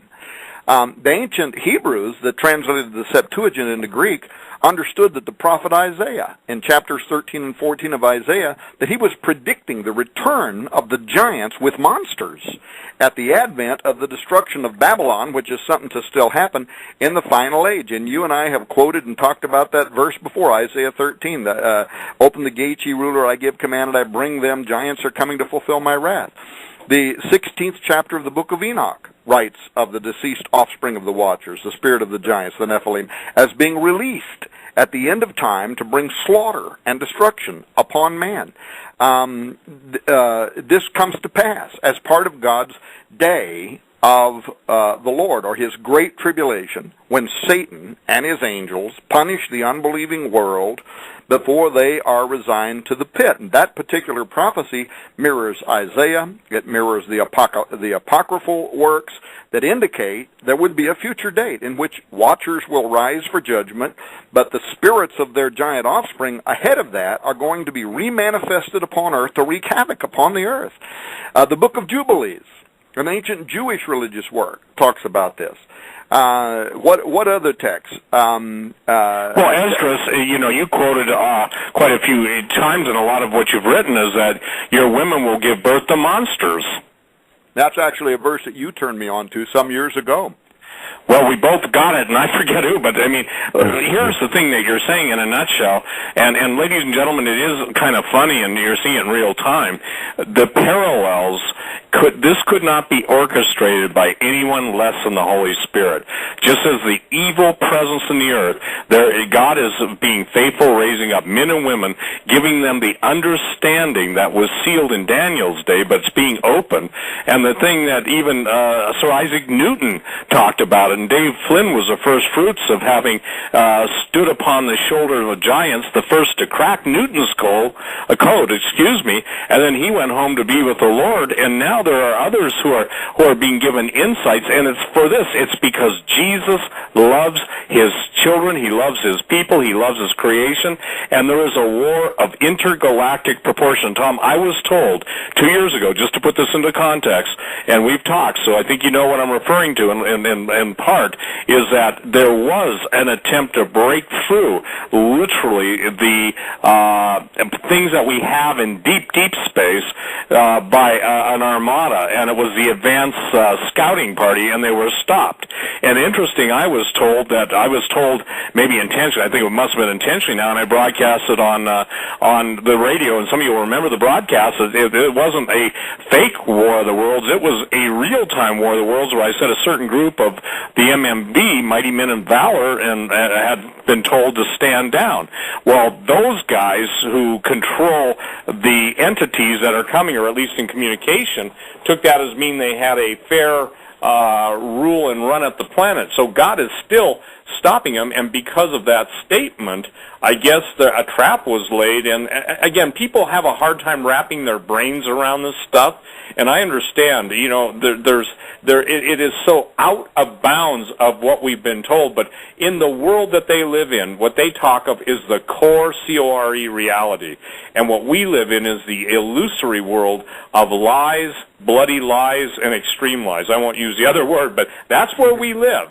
But the thing that you've been saying, and I've been saying the longest, is that we are now at the time where this is going, it's going by the book, it's going in a very progressive and an accelerated rate. And when you've got, how many Catholics are there? And this isn't Catholic bashing. There are, 1.5 billion people that are Catholics, and I don't think they understand the battle that they're going to be in, the traditional Catholics versus those who are going to tried to be swayed to accept the alien God. And I think that the time has come where, people, I don't care what, where they claim they've come from, when they say that whatever tradition or religious background, they've got to get it right with Jesus, because the deception is going to be so great. I'm getting emails, is this a great deception Jesus talked about? Hello? Yes, it is.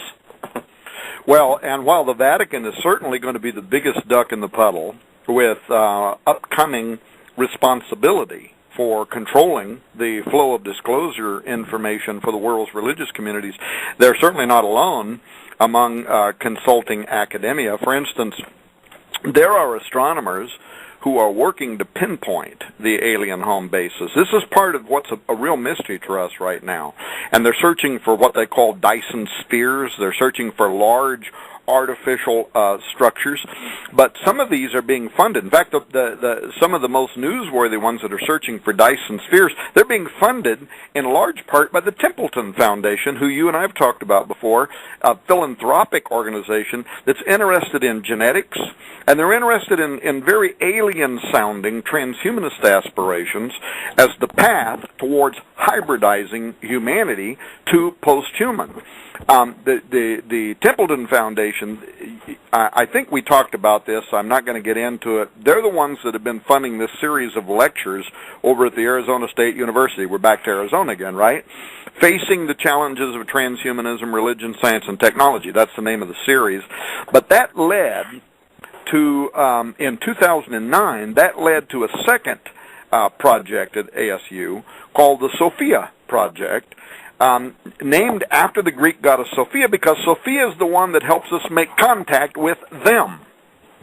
And the express purpose of the Sophia Project, according to the ASU website, is to verify communication with and to contact otherworldly entities, extraterrestrials, or a universal intelligence in God. That's right off their website.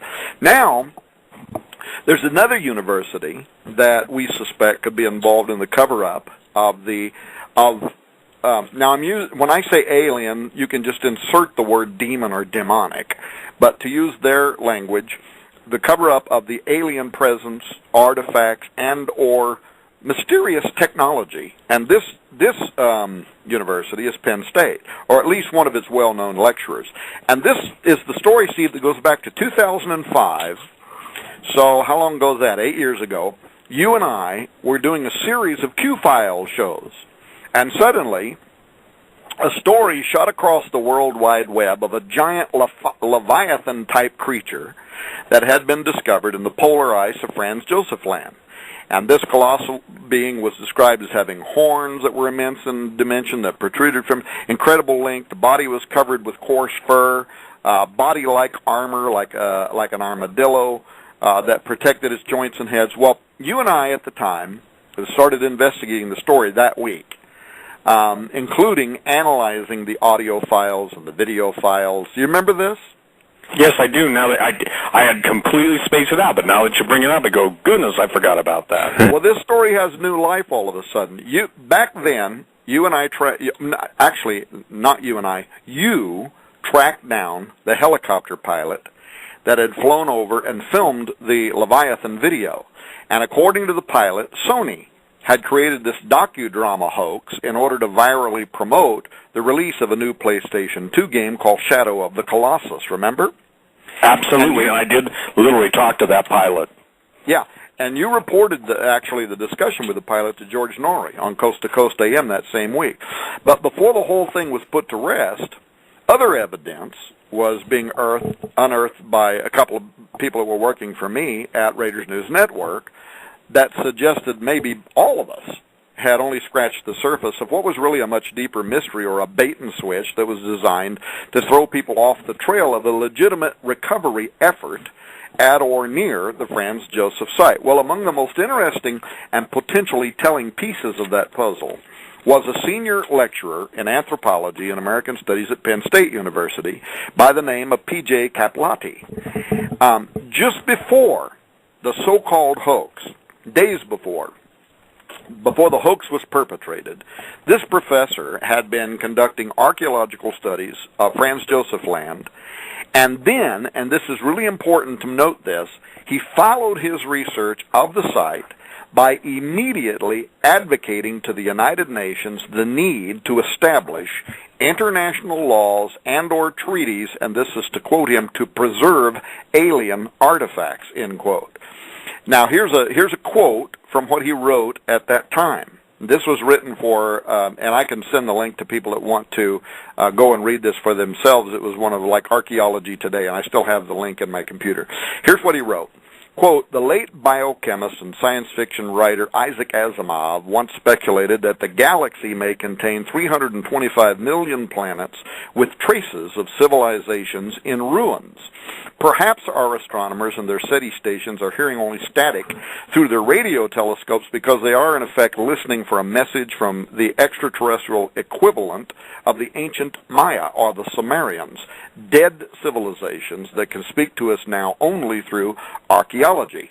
Constructing a catalog of visual signatures of advanced civilizations will someday be within the province of aerospace archaeology, and with a potential cultural resource database of 325 million planets with civilizations in ruins, there sure is a lot of field work to do out there, end quote. That's what he wrote right on the heels of whatever he was doing in Franz Josef Land. Well, at the time, that raised a really big question in my mind, whether Caplati's team had discovered something in Franz Josef Land and or a nearby expedition site needing international protection, something that would correspond to artificial remains elsewhere in the galaxy, as he was referring to, that would also need international protection, something that could even be big enough to employ Sony or somebody like that to concoct a cover-up. Well, the question was, back then, was the helicopter pilot paid off or threatened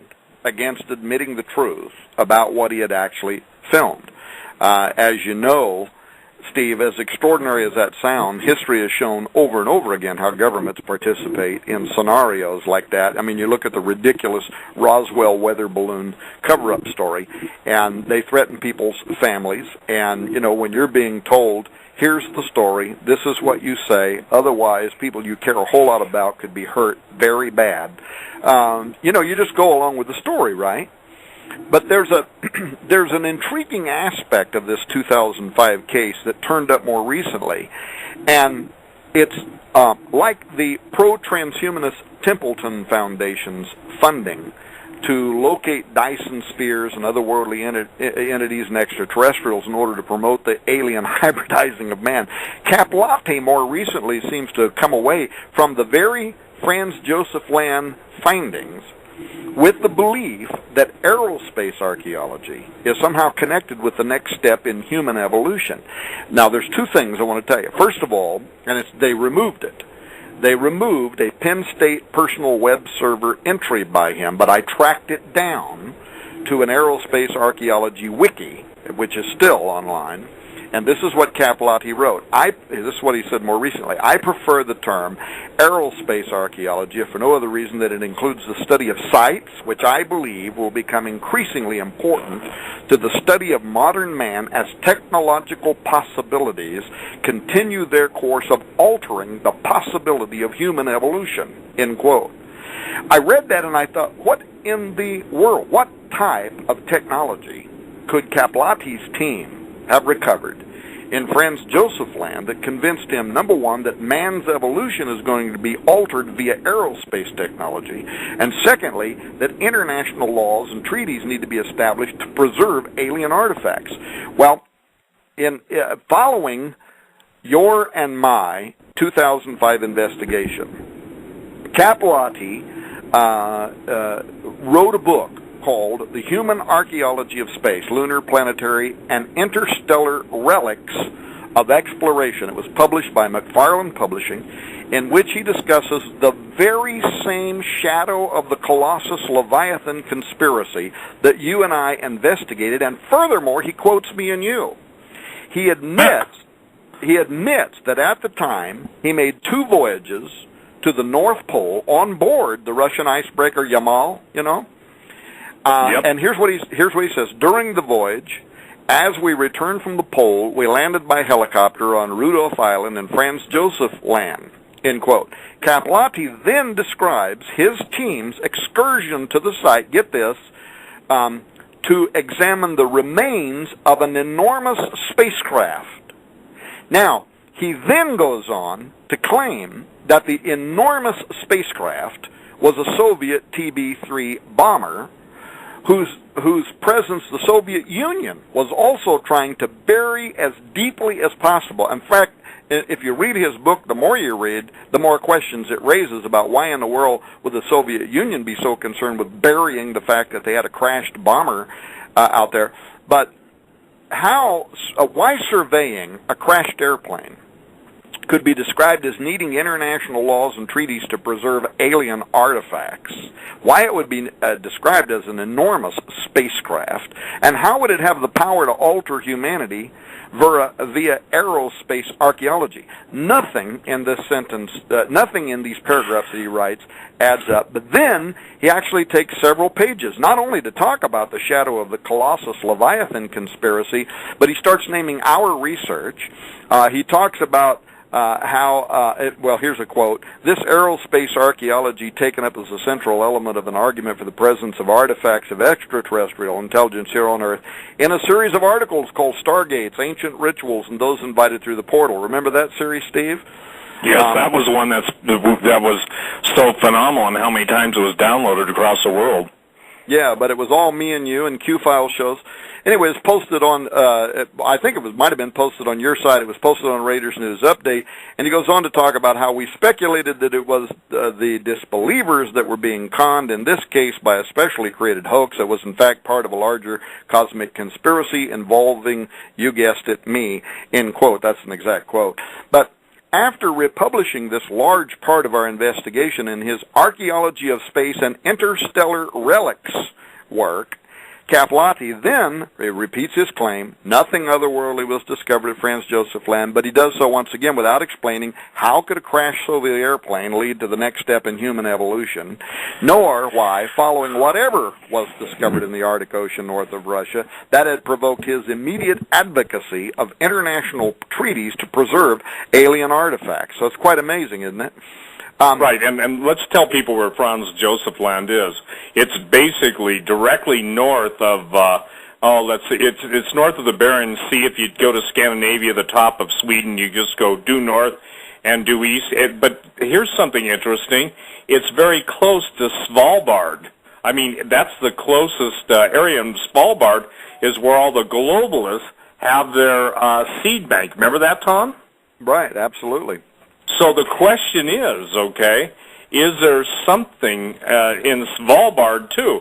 Look, here's the deal. Everybody that I know and have talked to who's in that world of ultra-black, Hawk has made mention of the Death Star, actually hearing communications. There are people that have, and Death Star is not like the Star Wars, but the very thing that people are mocking. You and I have done just a lot of hours of trying to get people to understand this, but it's like the Black Sea artifact that was sending out signals. It's like the crystal pyramid off the Bermuda Triangle. The thing that people have got to understand is the true reality versus the false reality. The core reality, Stargates and everything Tom and I talk about, that's why the iPads, the iPods, the iPhones, the iMacs, and everything else that's designed to entertain us, critical thinking has been subdued by entertainment and subharmonic mind control. And so what we have right now is we have a breaking forth of relics, we have a breaking forth of real revelation, and I tell people, Tom, if they'll do their own homework, after you and I go on a show, obviously everybody will say, I think those guys are crazy. Well, you can think we're crazy, but we've spent the majority of both our lives investigating this stuff in the mouth of 2,000 or 3,000 witnesses. Maybe there's something there to get your attention, my attention, our attention. And now with what you guys have found out at Mount Graham, it blew my mind and provoked me to go further. And I thank God for that, because it seems like whenever you do something that you're doing, it triggers in me, or I'm doing something, it triggers in you, meaning it brings us into a realm that God says, it's time, guys. I want you to reveal this to my people. Why? So they're not deceived, so they're not destroyed, and so they're not led away captive by demons, doctrines of demons, and fallen angels. And that's about it in a nutshell to describe why most people simply they're too tuned in to the mind control to do any critical thinking on their own. And while they do that, they've abdicated their duty to be constantly vigilant and standing guard or standing up for the truth. I can tell you this, that the Christians are going to have their whole paradigm shaken unless they seek the Lord, ask the Holy Spirit to reveal what we're talking about to them. And you know that we can do the best we can, but I really want you, if you would just explain the thinking on how the transition is going to be made at first. You know, it won't be necessary to deny your faith, but at some point everything changes, and then people are going to be not only commanded, but absolutely forced to either comply or die. And that's when it becomes, let's say, this dicey beyond the theoretical. Yeah, well, and just before I do that, if you've been reading the series as we've published it, did you see where Guy Cosmonalgo used the example of the Nephilim to draw a parallel to the type of alien saviors that might come to the earth? Did you see that? He sent us yes. He sent us a 70-page private PDF outlining the Vatican's highest thinkers on this issue, including himself, and that was one of the examples that they use in there, which I found to just be absolutely astonishing, and especially when he refers to Jesus as someone that we might think of as a child of one of these other races, which instantly my question back was, really? I mean, what are you suggesting, that the impregnation of Mary, which is something very sacred to Catholics, that this was an alien abduction phenomenon, right? It's exactly what it sounded like he was saying. Anyway, it reminded me of another investigation that you and I did a decade ago in 2003, when archaeologists discovered a magnetic anomaly in the ground where the Euphrates River once flowed, and it turned out to be, remember this, according to the archaeologists, it was the lost tomb of King Gilgamesh, the legendary ruler of Samaria. And share with people who Gilgamesh was also half man and half god, and I can tell you this, that when that was found, I was in contact with a group of people that their sole goal for our government is to secure that DNA. And by the way, it was real. And the whole purpose of the Iraqi invasion wasn't weapons of mass destruction. They really did, Tom, pilfer what Saddam Hussein had amassed through all the excavations in Iraq, which obviously is Babylon. So it was interesting. One general told me point blank, he told me this one-on-one, not through anything, but he said it to me. He said, Steve, everything in the world of black ops is either to secure antiquity and keep it from coming into the light, or to acquire the weaponry and the technology to integrate into our battle plan. And some people just simply can't take that. Well, that's right. I mean, and if somebody wants, if anybody doubts that the tomb of Gilgamesh was found, or that that's a story that, we didn't have our facts on right, they can email me. I can send them the stories from that time. They're still online. The Assyrian International News Agency, ABC News, the BBC. I mean, these were mainstream news agencies that were covering that story. We found the tomb of Gilgamesh. Of course, why is that important? Because in the Bible, this was Nimrod, and in the New Testament, this is the same personality that is described as the Antichrist. He that was and is not and yet shall be. This is the Antichrist, the son of perdition, Apollyon, Apollo as he was known to the Greeks, Nimrod in the Bible, Gilgamesh to the ancient Sumerians. But this is the same personality or Antichrist spirit that's going to rise up again in the end time. So you got to know that in high intelligence in our governments, they're fully aware of these prophecies. And when somebody says we have found the legendary tomb of King Gilgamesh, well, guess what? A few seconds later, you've got American troops surrounding the location. But now, here's another thing that at the time I didn't think about, but I thought about it since. It's interesting, isn't it, that that's the same location, that discovery is the same location that's mentioned in the book of Revelation, chapter 9, when John describes the bottomless pit opening up. The gateway to the underworld, Revelation 9, located near the Euphrates, where ancient Babylon stood, and that's where they said they discovered this tomb or this opening, this Gilgamesh thing. And whatever the case was, within hours of the find, the U.S. military, they go in, they set up a barrier around the site, they remove whatever's there, they secret it away to places unknown, and the media that had all been set to cover the Gilgamesh findings suddenly find themselves without any kind of a story and in the dark. Now, according to Graham Hancock and Robert Bauval in their book Message of the Sphinx, at the same time, the U.S. and Egyptian government blocked independent investigations around the Great Sphinx of Giza. Why would they have done that? The Great Sphinx, this is where some believe there's a Hall of Records. I don't know if that's true or not, but some people believe, and of course it was the psychic Edgar Cayce, I think, that got a lot of people excited about that. But there are some very ancient works, too, that also talk about how there might be this library containing the lost knowledge of the Egyptians on papyrus scrolls, the history of the lost continent of Atlantis or whatever it is, buried there.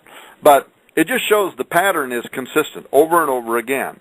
All this follows a very consistent protocol. In fact, in research for Exo Vaticana, we tracked down a forgotten report by the Brookings Institution, the #1 policy think tank in the world that have contributors from every field of science, industry, philosophy, and religion. And they published a secret report in the 1960s. We're going to give this report away free when the book comes out.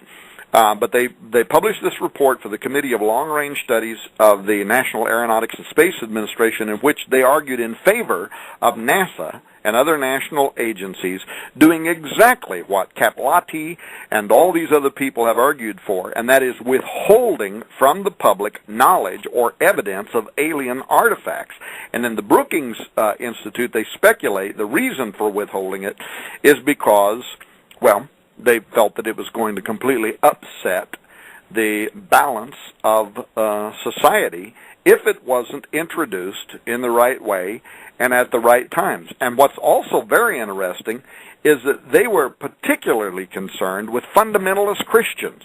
In fact, I think they had Steve Quayle in mind, because when you read their secret report, they talk about how fundamentalist Christians might react to and even define the issue through broadcast and print media. And they were very concerned about that. And as such, they said that these institutions ought to be infiltrated and gradually steered toward a particular mindset, which the government then could favor in terms of deciding when disclosure would be made. So evidently, this is working with some of the Vatican astronomers, and I don't think it's working at all with Steve Quayle. Well, I got to tell you something. I thought it was interesting when, in their long list of crimes for the common man, even believing in pre-Adam showed up on somebody's list of terrorist activities. Don't you find that interesting? That's very interesting, yeah. Sure. Yeah, very interesting.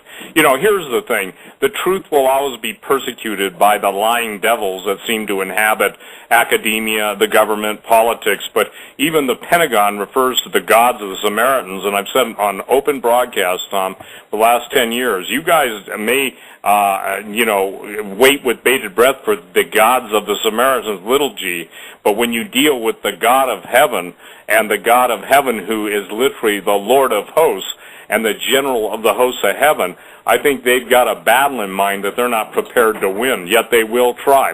My general friend told me this. He said, Steve, he said, all our weapons technology, ancient and contemporary, a composite of ancient combined with what we know now, is all designed for one purpose, and that is Satan and his minions and his willing dupes and the Illuminati and the industrials all believe literally, Tom, that they can make war on God. And that's what Armageddon, or Harmageddo, is the Battle of Armageddon. It's not just, everybody who's got an attitude problem about failing currency. That's literally when the kings of the earth, in total rebellion against the King of Glory, they go 1-to-1, and God says, take your best shot. And in one day, the day of the Lord's wrath, they don't stand. But until that time, the people of God have got to wake up and have got to realize that the deception will be so great that unless they are actively and with all their hearts seeking God, His direction, His guidance, His discernment, there is so little lack of discernment, or there is so little discernment in that which professes to call itself the church, that, they can they could put the devil in a tutu, and everybody would think that, this is some new rock star, and coming on the scene, and everybody would worship him. I'm not kidding. I know that's a little bit silly, but look, we're seeing stuff even more brazen now. We have all of Hollywood, pretty much, who are of the idea that, if they want to be fame and rich and have all the good times they can have, then they've got to sell their soul to the devil. You can go on YouTube and see probably 10 of the most famous, richest rock stars in the world openly talking about worshiping Lucifer, worshiping Satan. Lady Gaga openly exposes herself, and I don't mean that just in the poor choice of wardrobe, but she just openly exposed herself to some of the darkest, most profane manifestations of psychic and occultic power that's ever been seen in rock and roll, and the world goes after her and gives her whole adoration, and she's talking about, basically doing things with dead bodies and everything else. I don't want to go there, but this is the appetite. These are the doctrines of demons. This is the deception. This is the great deception, and unless people understand that it is the invisible realm. By the way, everything under Giza, the Giza Plateau, it's not what's above the ground, it's what's underground. I actually talked to the man and a military guy who oversaw the giant sarcophaguses that were starting to flow float out when one of the chambers ruptured due to an earthquake or something. Something flooded the Hall of Giants. You talk about the Hall of Records. And he said, Steve, imagine yourself going in to giant sarcophaguses that are 18 and 24 feet tall. I get an email from a guy in India who's a fighter pilot in the Indian Air Force, and he shows me the tomb of somebody in India that's 24 feet long. Well, people just can't imagine. Some people that, quote, supposedly go on coast to coast and are Christians, they claim that, well, Goliath was only 7 feet tall. Good luck. The bottom line is a weaver's beam was taller than 6 feet, and the thing that's interesting to me is that all the records, Og was 18 feet, but the Native American legends, let me just give a little tidbit that's blowing my mind. They are literally, I've never seen, and I'm going to be, publishing it soon, so many eyewitness accounts, multi-tribal accounts, multi-geographic position accounts of entities that are 60 and 40, 60, 80 feet tall. And, it's amazing because we have the legend of Paul Bunyan, and that's nothing compared to what the Native Americans know.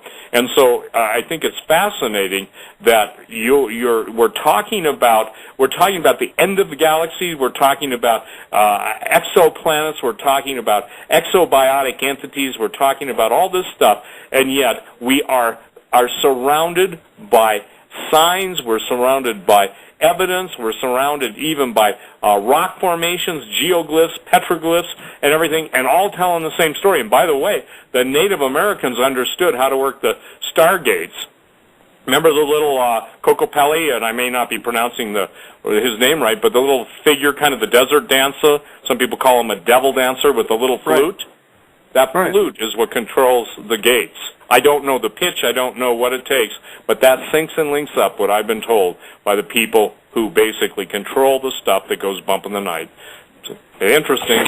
If I can interject a question here to either Steve or Tom, I've got this is interesting on a couple of levels, and this goes back to what you said earlier. This is from Dwayne, who's listening actually live. We're being simulcast out of a station of the Pacific Northwest, KWAX. Either one. To put this in perspective, are you gentlemen saying that there are aliens on Earth today that could be connected to the Illuminati or part of the Illuminati, if not in practicality or in theory, but in practicality, that believe that they're the offspring of alien life and they're waiting on a return of their ancestors? Or no, I'm not sure if that. I truncated that question. I'm not sure if that makes sense. But I guess the bottom line with this question is: Are there people in power in across the world, the Illuminati, the Illuminists, who believe that they are in fact descendants of the alien life forms to which you refer to? So when the aliens come back, or when this alien presence makes itself known, they're going to reclaim their power. They're going to say, well, we're part of the bloodline of Jesus. We're part of the Messiah, and you should worship us, type thing. Does that make sense to you? I mean, or did I lose you guys? Well, no, I don't. To you. Yeah. Yeah. Go ahead. You want to answer it, Tom? I mean, I'll answer it after you answer it, or either one of us. I thought I heard us going into a commercial. Was why I hesitated. Look. There are, like, if you read Nick Redfern's book, the Final Event, or whatever it's called, he talks about the Collins Elite, and this is a group of individuals that are ex-government personalities that have basically a Christian worldview, that have studied the UFO phenomenon, and they believe that it is demonic in nature and that it is leading towards deception. In fact, I'm supposed to get a sit-down with a member of the Collins Elite, and we're going to be talking about that, too, in our research. But I asked Nick Pope, the former director for the Military of Defense out of Britain, who ran their UFO investigation department for many years. I asked him if he was familiar with the Collins Elite that Nick Redfern talks about, and whether there was anything in the United Kingdom like that. And I'm going to publish what he told me in the book. It's too much for me to cite right here, right now. But he assured me that there is among the aristocracy in Britain certainly members who are occultists, and they very much believe that they are descendants from a reptilian race. Now that sounds just unbelievable, right? We think we're talking here now about David Icke or something, but there are people, they do believe this, they do believe they are of particular bloodlines, and they are very much committed to an occultic worldview regarding UFOs and aliens. And I'm going to tell you something else, and I've never said this on radio before. One of the biggest secrets in the upcoming book, Exo Vaticana, actually has to do with part of my family. It's a secret that I've kept buried my entire adult life. It's remained sealed partly due to a binding agreement and a settlement between members of my family and state and federal investigators. Part of this has to do with a family member who was a nuclear physicist with the uppermost security clearance doing research into nuclear and biological warfare at General Atomics in San Diego, California. And at one point, he was transferred from General Atomics to Los Alamos National Laboratory in northern New Mexico, where he was involved with a top-secret project, the details of which at that time we were oblivious to. Of course, that's the same facility that was founded during World War II as a covert laboratory to coordinate the Manhattan Project, right? The Allied undertaking to develop the first nuclear weapons, but more sinisterly, that site's been connected to alleged secret alien underground facilities beneath the Archuleta Mesa on the New Mexico border near Dulce, to genetic experiments on humans, to UFOs, even to 5 alien bodies, extraterrestrial biological entities that were recovered according to the story in 1947 from Roswell and were purportedly sent to a safe house there at Los Alamos. In any case, it was during that time, while this member of my family was conducting top-secret research for the U.S. government at Los Alamos, that one night after he came home, he got drunk, and under the influence of alcohol, started talking about the laboratory where he was working, including information in how it was involved with the so-called alien agenda. And he started bragging about stuff that I'm not going to discuss on this show or any other show, and I'm not going to write about it online, but it is it's a whole chapter, first time ever. This has been concealed since the 1960s. And as people are going to learn, what happened following his admissions speak for itself, because he disappeared, never to be heard from again. There's a whole story around that. The story even involves government counselors and, Steve, what can only be thought of as highly placed covens within national agencies that direct so-called alien abductees according to certain protocols. The most explosive of which was actually uncovered when a federal investigator worked with a member of my family concerning a particular state that then connected to numerous other states, and they finally had to settle with this member of my family and other experiencers, as so-called alien abductees are called, in which an agreement was reached for their silence. I personally attended 2 of those meetings, in which the investigator and the attorneys for both sides and the federal investigator were in attendance. It was held inside the state building, inside that state, where the agreement was reached. And once people know that story, well, it's been buried since the 60s. They're going to understand why it's been kept under wraps until now. It had to be.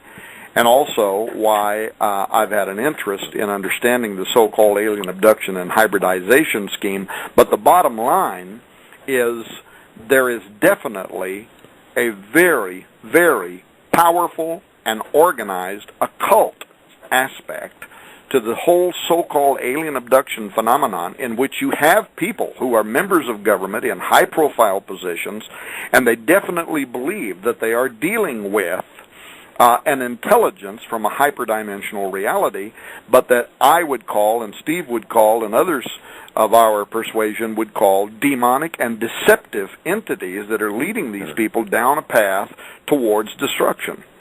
So that's all I can say about that. I'm not going to talk about it online, and I'm not going to write about it online, but I, for the first time since the 1960s, I have written a chapter about it, and it will be in the Exo Vaticana book, and it's going to be, I think, absolutely shocking to a lot of people. That's amazing, and folks, let that sink in for a while. Holy cow. Yeah, okay. Well, I'll tell you, Mr. Horn, thank you for sharing that, by the way, that last part. I know it's quite personal, but my goodness, I just can't. Now, your book is going to be coming out in April, you said. Is that correct? Well, we're hoping so. I mean, we've set the target date for April 15th, but we still are right in the middle of this investigation. That's why I said the radio show was a little bit premature. There's some things I wished I could talk about right now, but unless we can nail them down, we just don't want to go out on a limb and say things and then later find out maybe our sources weren't exactly accurate. Just like last time, right. We hired a private investigator, we track things down, we make sure that the information's correct, and we go out on a limb and try to get interviews with the very people who are involved. Frankly, we were surprised that we got numerous exchanges with Father Guy Cosmonalgo.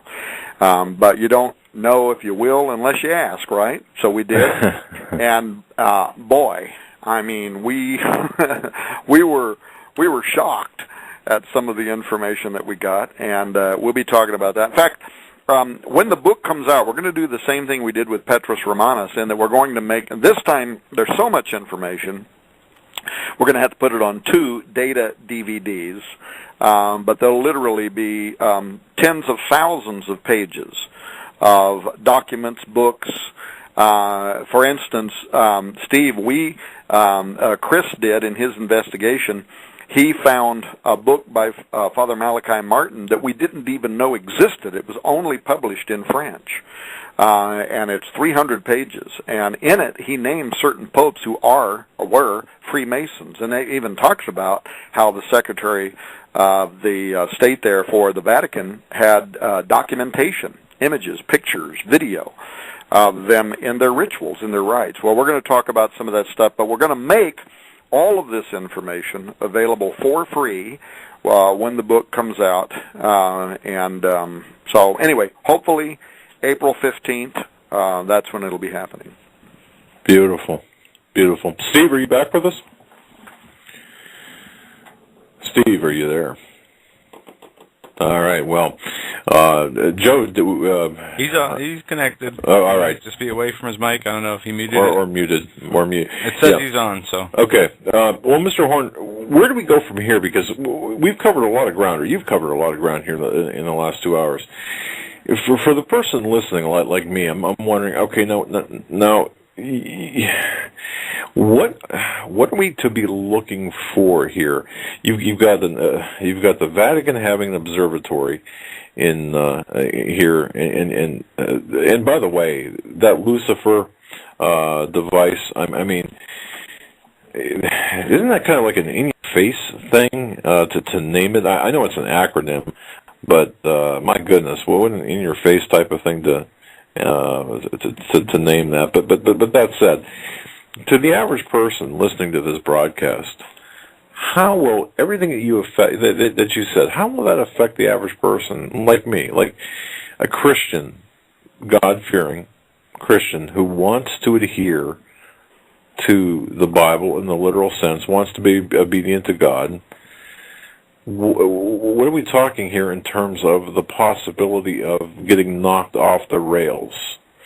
Well, first of all, I think knowledge is power. I don't think there's any need for anybody to be knocked off the rails. I think it's very important for people to be devoted first to Christ and their family, and second to their doctrine. A lot of people, I was a pastor for 25 years, and I had to be willing to say at some point along the line that some of the stuff that I was indoctrinated with in college wasn't correct. For instance, I was indoctrinated in what's called the Sethite view, that the sons of God in the Old Testament were not angels that came down and took women and created giants, but rather that we were just talking about the sons of Seth marrying themselves to righteous women, which of course doesn't explain anything about how giants were generated out of that marriage, but that was how I was formally educated. And I still remember the day when a layperson came up to me and they said, yeah, but have you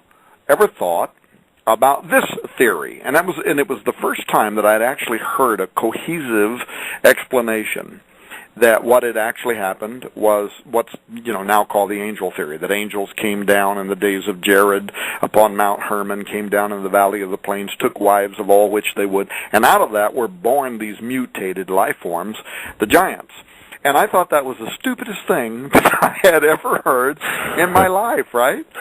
But the bottom line was, by nature and also by training from my father, who was both a military and a police guy, an investigator, I was willing to think about whether I was wrong. And maybe my training, my formal training, was wrong. My indoctrination was wrong.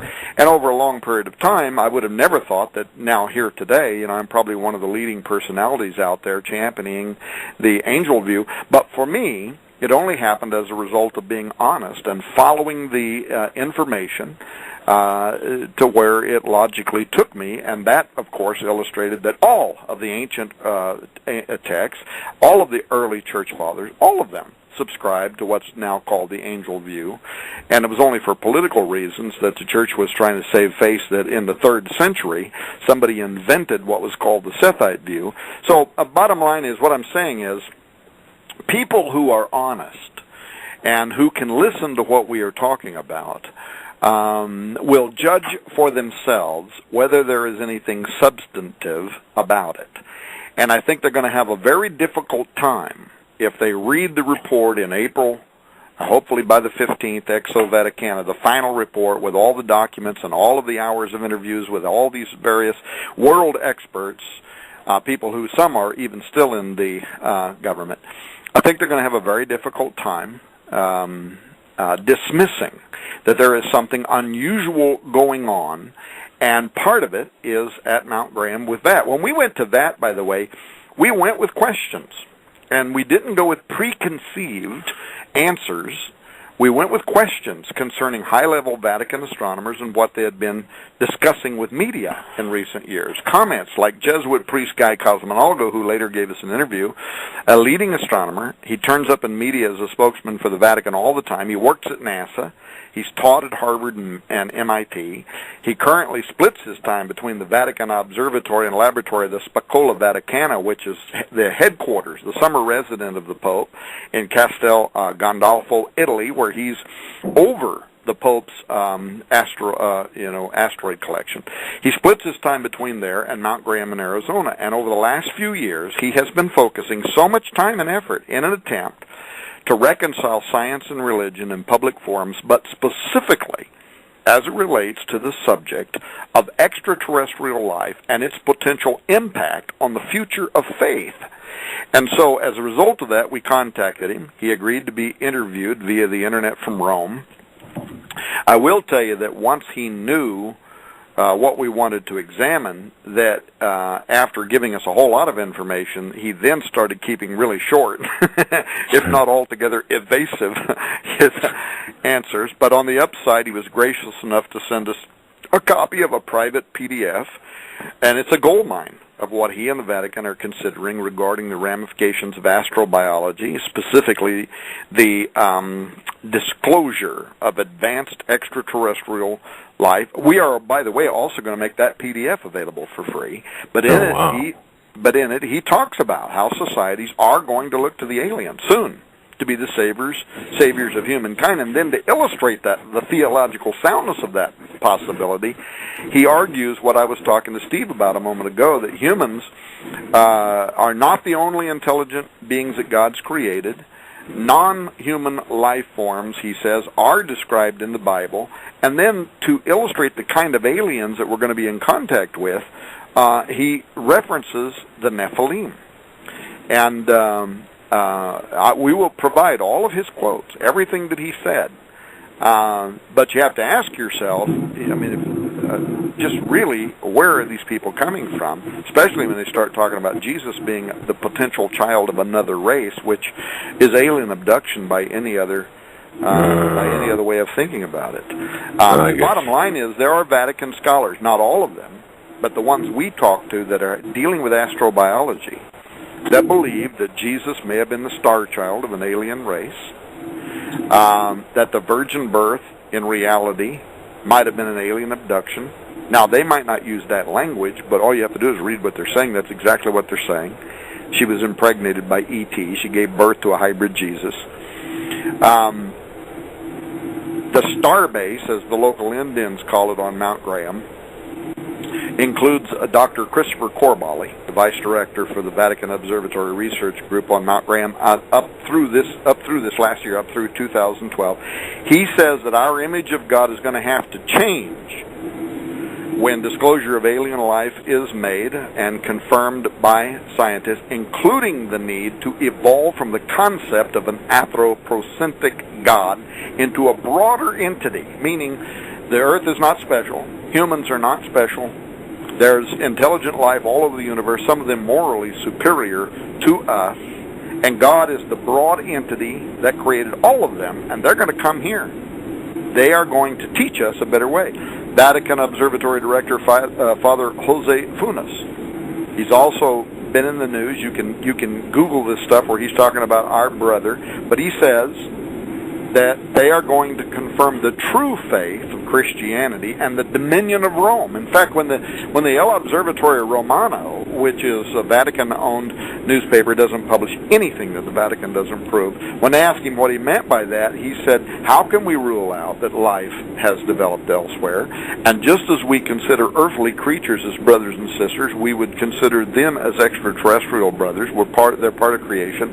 And believing in the existence of such is not a contradiction to Catholic doctrine. In other words, definitely going to be a contradiction to guys like Tom Horn, Steve Quayle, probably Doug and Joe Hagman, but not the Catholic doctrine. So they really are positioning themselves to be the answer source for the world's religious communities when official disclosure is made.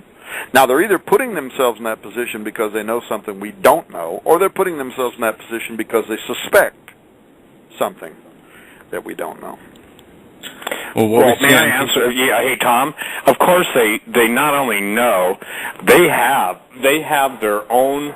How do I say this? And this is coming from the guys. Two of them are dead now, but for what it's worth, the equivalent of your former guy used to talk to. Okay.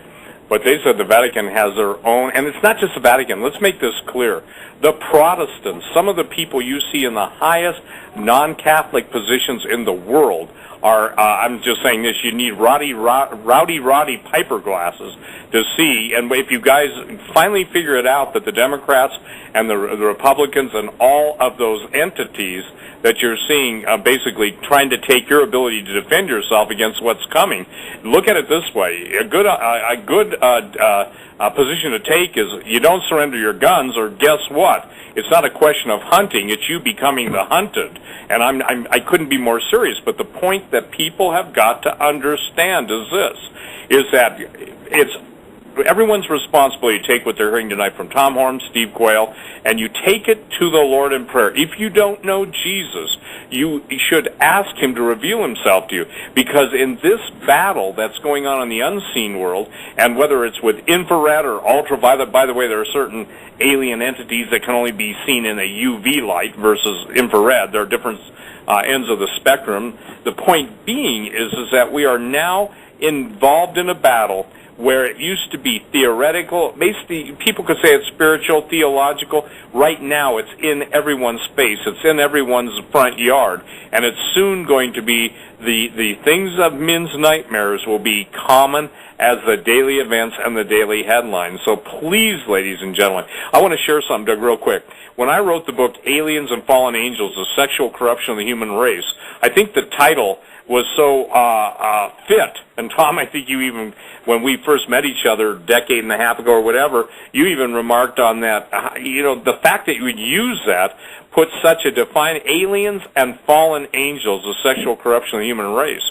Now you see, even in the whole realm of, and I won't go into the details, but in the realm of sexual enhancement, you get into the realm of perpetual arousal, you get into the realm, all this stuff has been before. And you even mentioned it, Tom. I mean, we're talking about potions, we're talking about all the occult and psychic practices, but isn't it amazing that still the angels that were in the glory of God knew the mysteries of the universe, even they, the ones that chose to follow Lucifer and his rebellion, it was the if you will, it was the draw of that which God had given to men to procreate, that they inserted themselves in to the human species. Now the question is that, and they did it, as you know, in the Book of Giants. By the way, ladies and gentlemen, my book, Aliens and Fallen Angels, is probably won more people to the Lord, even the scientific, atheistic, and agnostic realm, than anything I've ever written. And please, you can order it online, and also Angel Wars. What I've tried to do, Tom, is give both the beginning and the end, and by the grace of God, you guys are filling in so many of the marvelous details. But I think it's critical that people understand, when you wrote the Ahriman Gate, you wrote it as fiction, and I'd say this, you'd be hard-pressed outside of the characters to see much fiction in any longer, or Long Walkers. The only thing that was wrong in Long Walkers is I don't know how to control the gates. I know they operate with sound, specific frequencies, and in some cases words. And by the way, what is it, 1001 Arabian Nights? They talk about open sesame. Well, it wasn't just a cave of treasures they were opening, it was a stargate. Most people don't even understand that stuff. So what I'm saying simply is this. Ladies and gentlemen, you need to get the data and information that Tom has written about, that I've written about, because the point is that there comes a time when it's no longer at the door. It's in your living room. No pun intended, and God rebuke every foul and unclean spirit. But there comes a time where you're going to have to know what it is you're fighting, how to fight it, and you're going to have the peace of God that surpasses that all understanding, that in the first chapter of Luke, and this is the promise I'm claiming for myself, Tom, that we might serve God all the days of our life without fear. Because sure enough, the spirit of fear is loose in the land, and if things that you can't see bother you, wait until you see the nightmare stuff where you don't need they live sunglasses to see it, because it'll be in your face. You know, what's interesting is there's actually a chapter in Exo Vaticana that's going to start out with Rodney Piper and They Live. But it's actually asking the question, Steve. You mentioned the angels, the fact that even the angels were tempted. I think the post that was put up over on Raiders Today, the Exo Vaticana part 4, raising the fact that some of the ancient texts say that these women were given potions to actually lure men and angels to their bed, sex potions, lust potions. But it was for the purpose, of course, not just of having crazy angelic sex. It was for the purpose of propagating a kind of great deception and mingling humans with alien genetics. And this raises such extraordinary questions. A moment ago, when I think you might have still been offline, I was talking to Doug and Joe about how back when I was a young preacher, who knew everything on earth and had my big, my prophecy dispensational map on the wall that would tell me exactly when everything was going to happen, exactly when it was going to happen. I thought the whole idea of angels marrying the women, I thought it was the craziest thing I ever heard. But just being honest, studying the actual literature, and over time I came to realize it's the only thing that actually really explains. In fact, I'm at the point now, kind of like Chuck Missler is, and by the way, Chuck Missler is going to write the introduction for Exo Vaticana, but I'm at the point where he says, unless you understand the angel marrying human phenomenon, you cannot even understand the Old Testament until you get to the point where you understand what happened in that one single scenario. You cannot understand most of the Old Testament. You definitely can't understand the war between genetics, the seed of the woman, the seed of the man. You can't understand what's even being talked about. And I came to conclude that that's correct.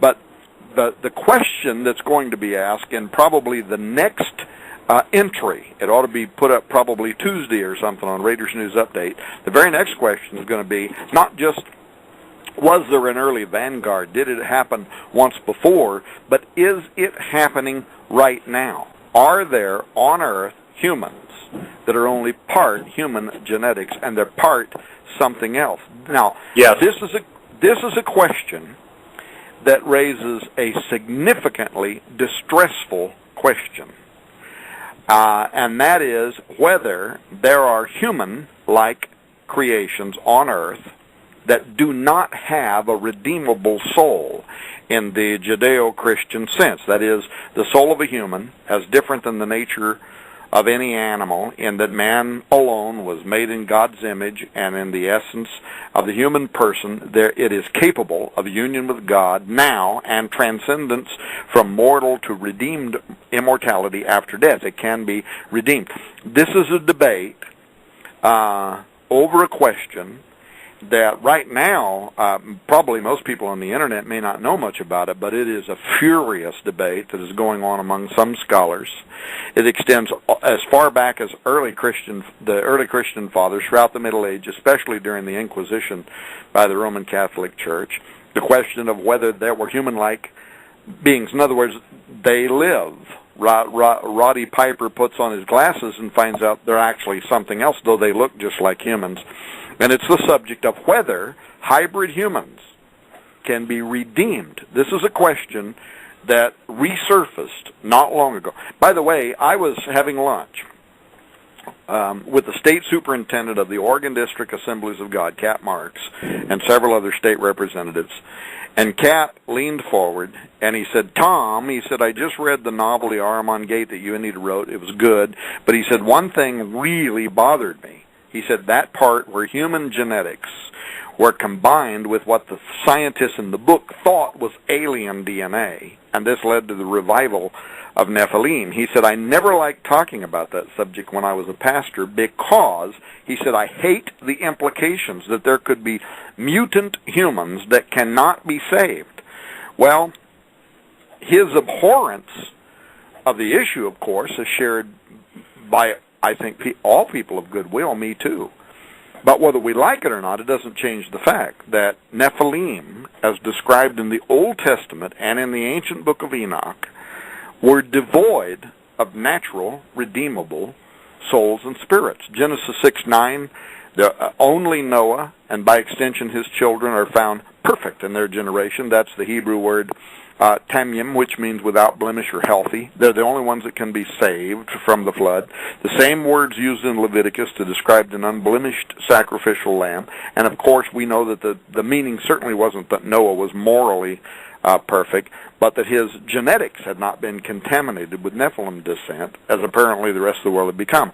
And so in order to preserve mankind as he had made them, God destroys all but Noah's family in the flood. And the ancient records, including those of the Bible, consistently describe the cause of the flood as happening because all flesh became corrupted, both man and beast. That's what the Bible says. Now, on the question of whether the corrupted or altered humans had redeemable souls, this is a very difficult subject to talk about. But note what happened when the watchers asked the prophet to beseech God for the salvation of their children. Enoch 13:3-5. Then I went and spoke to them all together, and they were afraid, and fear and trembling seized them.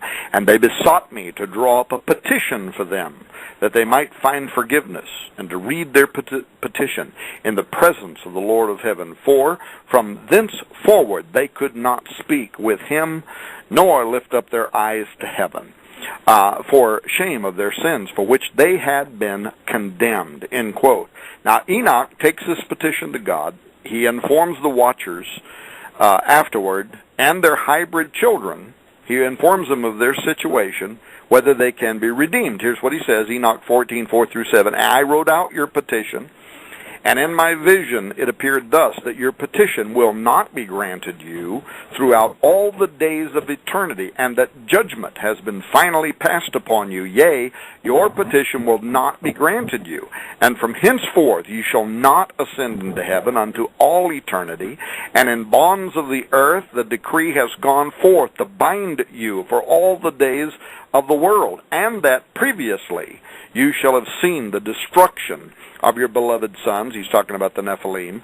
And you shall have no pleasure in them, but they shall fall before you by the sword, and your petition on their behalf shall not be granted, nor yet on your own, even though you weep and pray and speak all the words contained in the writing which I have written, end quote, Enoch 14:4-7. So therefore, based on the book of Enoch, and reflected in the Bible, by the way, in such places as Genesis, Jude, 2 Peter, redemption was not possible for any of the fallen watchers or their hybrid offspring, even though the Nephilim were part human.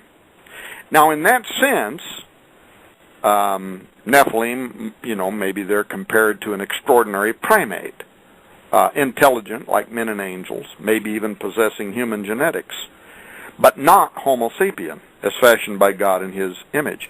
There's further confirmation of their status as unredeemable, and we also learn from the strange narrative that there was this primeval belief that's reflected in the Old Testament concerning two types of resurrection from the dead. One that's strictly terrestrial, that is, a dead Nephilim can return from the grave to inhabit another corruptible body of flesh. But a second future resurrection in which eternal glorified bodies are only for those who sleep in Christ. And Isaiah makes it very clear that the watcher offspring, in this chapter 26:14, he refers to them as the Raphaim, that they cannot participate in the latter resurrection. In in chapter 26:14, he says, they are dead, they shall not live. They are deceased, that is, Raphaim, they shall not rise. Therefore, thou hast visited and destroyed them and made all their memory to perish, end quote. The word that's rendered deceased from the Hebrew there is shades or ghosts of the dead. So we see echoed how the term Raphaim is used in two senses. One for human and Nephilim, spirits in the underworld, but in another sense for terrestrial giants. And we're going to write something that's never been written before in Exo Vaticana, in which we're taking the Rosh Shamra text, ancient writings from Ugarit in northern Syria, in which there are Canaanite rituals for summoning the Raphaim from the underworld, and how to bring them forth so that they can be manifested in bodies of flesh. I think I got off track there. But well, yeah, but I think you need to know too that, and Tom, this is somebody's asking me, and I take, this isn't meant to argue, but just for clarification. The word Nepal, the fallen ones, people say, well, what's the difference between the Rephaim and the Nephilim, okay? Well, the giants, as you know, are the Gibborim. I am is kind of an interesting suffix in Hebrew. It usually means one who is light, but the point I'm trying to make to clarify is this. The Rephaim, I think it's used 8 times, and one of them is, shall the dead rise to praise thee. What is that in Isaiah? The thing that's interesting, though, is in the German archaeological circles, they always referred to the giants as the valley of the Rephaim, the bones of the Rephaim, and never that I could find were they called, and I'm not trying to argue, I'm just trying to say, because people will get confused, because in my writings I write the Nephilim are the fallen angels, in your writing you write that the Nephilim are the giants. So, I just want to share that we may have a difference of opinion, but the Rephaim are the dead, and you know this, that God used the word bastards. You know that is a word that God declared that the offspring of fallen angels and earth women were called bastards. Maybe, here, what you proposed, it would sure explain the politics of the United States, wouldn't it, if we have a...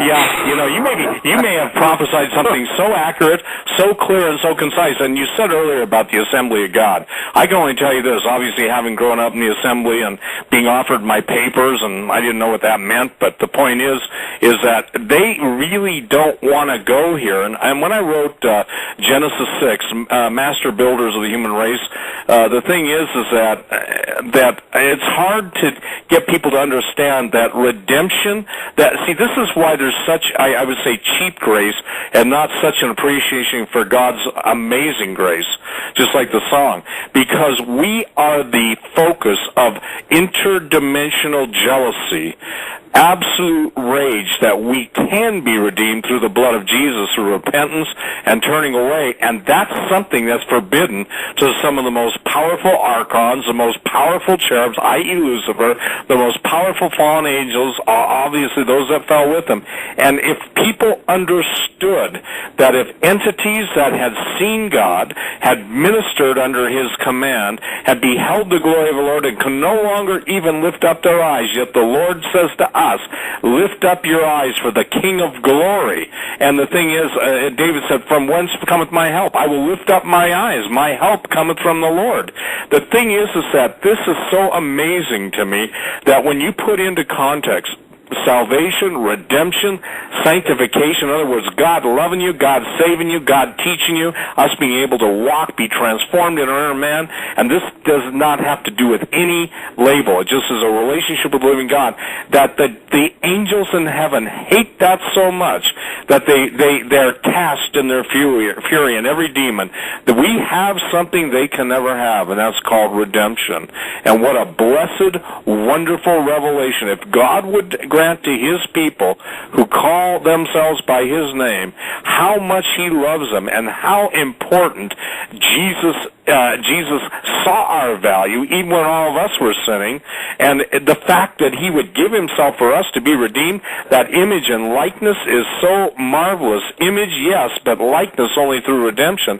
I think that absolutely the devil works overtime to keep that knowledge from the people of God by having us beat ourselves up, have others beat us up, a constant war, constant strife, in the home, out of the home, everywhere. But the point that I'm just trying to make is this: the fallen angels and their offspring can never have what anybody who's listening to this program can have simply by saying, Jesus, come into my heart. Now look, I'm giving a plea for people just simply because of this.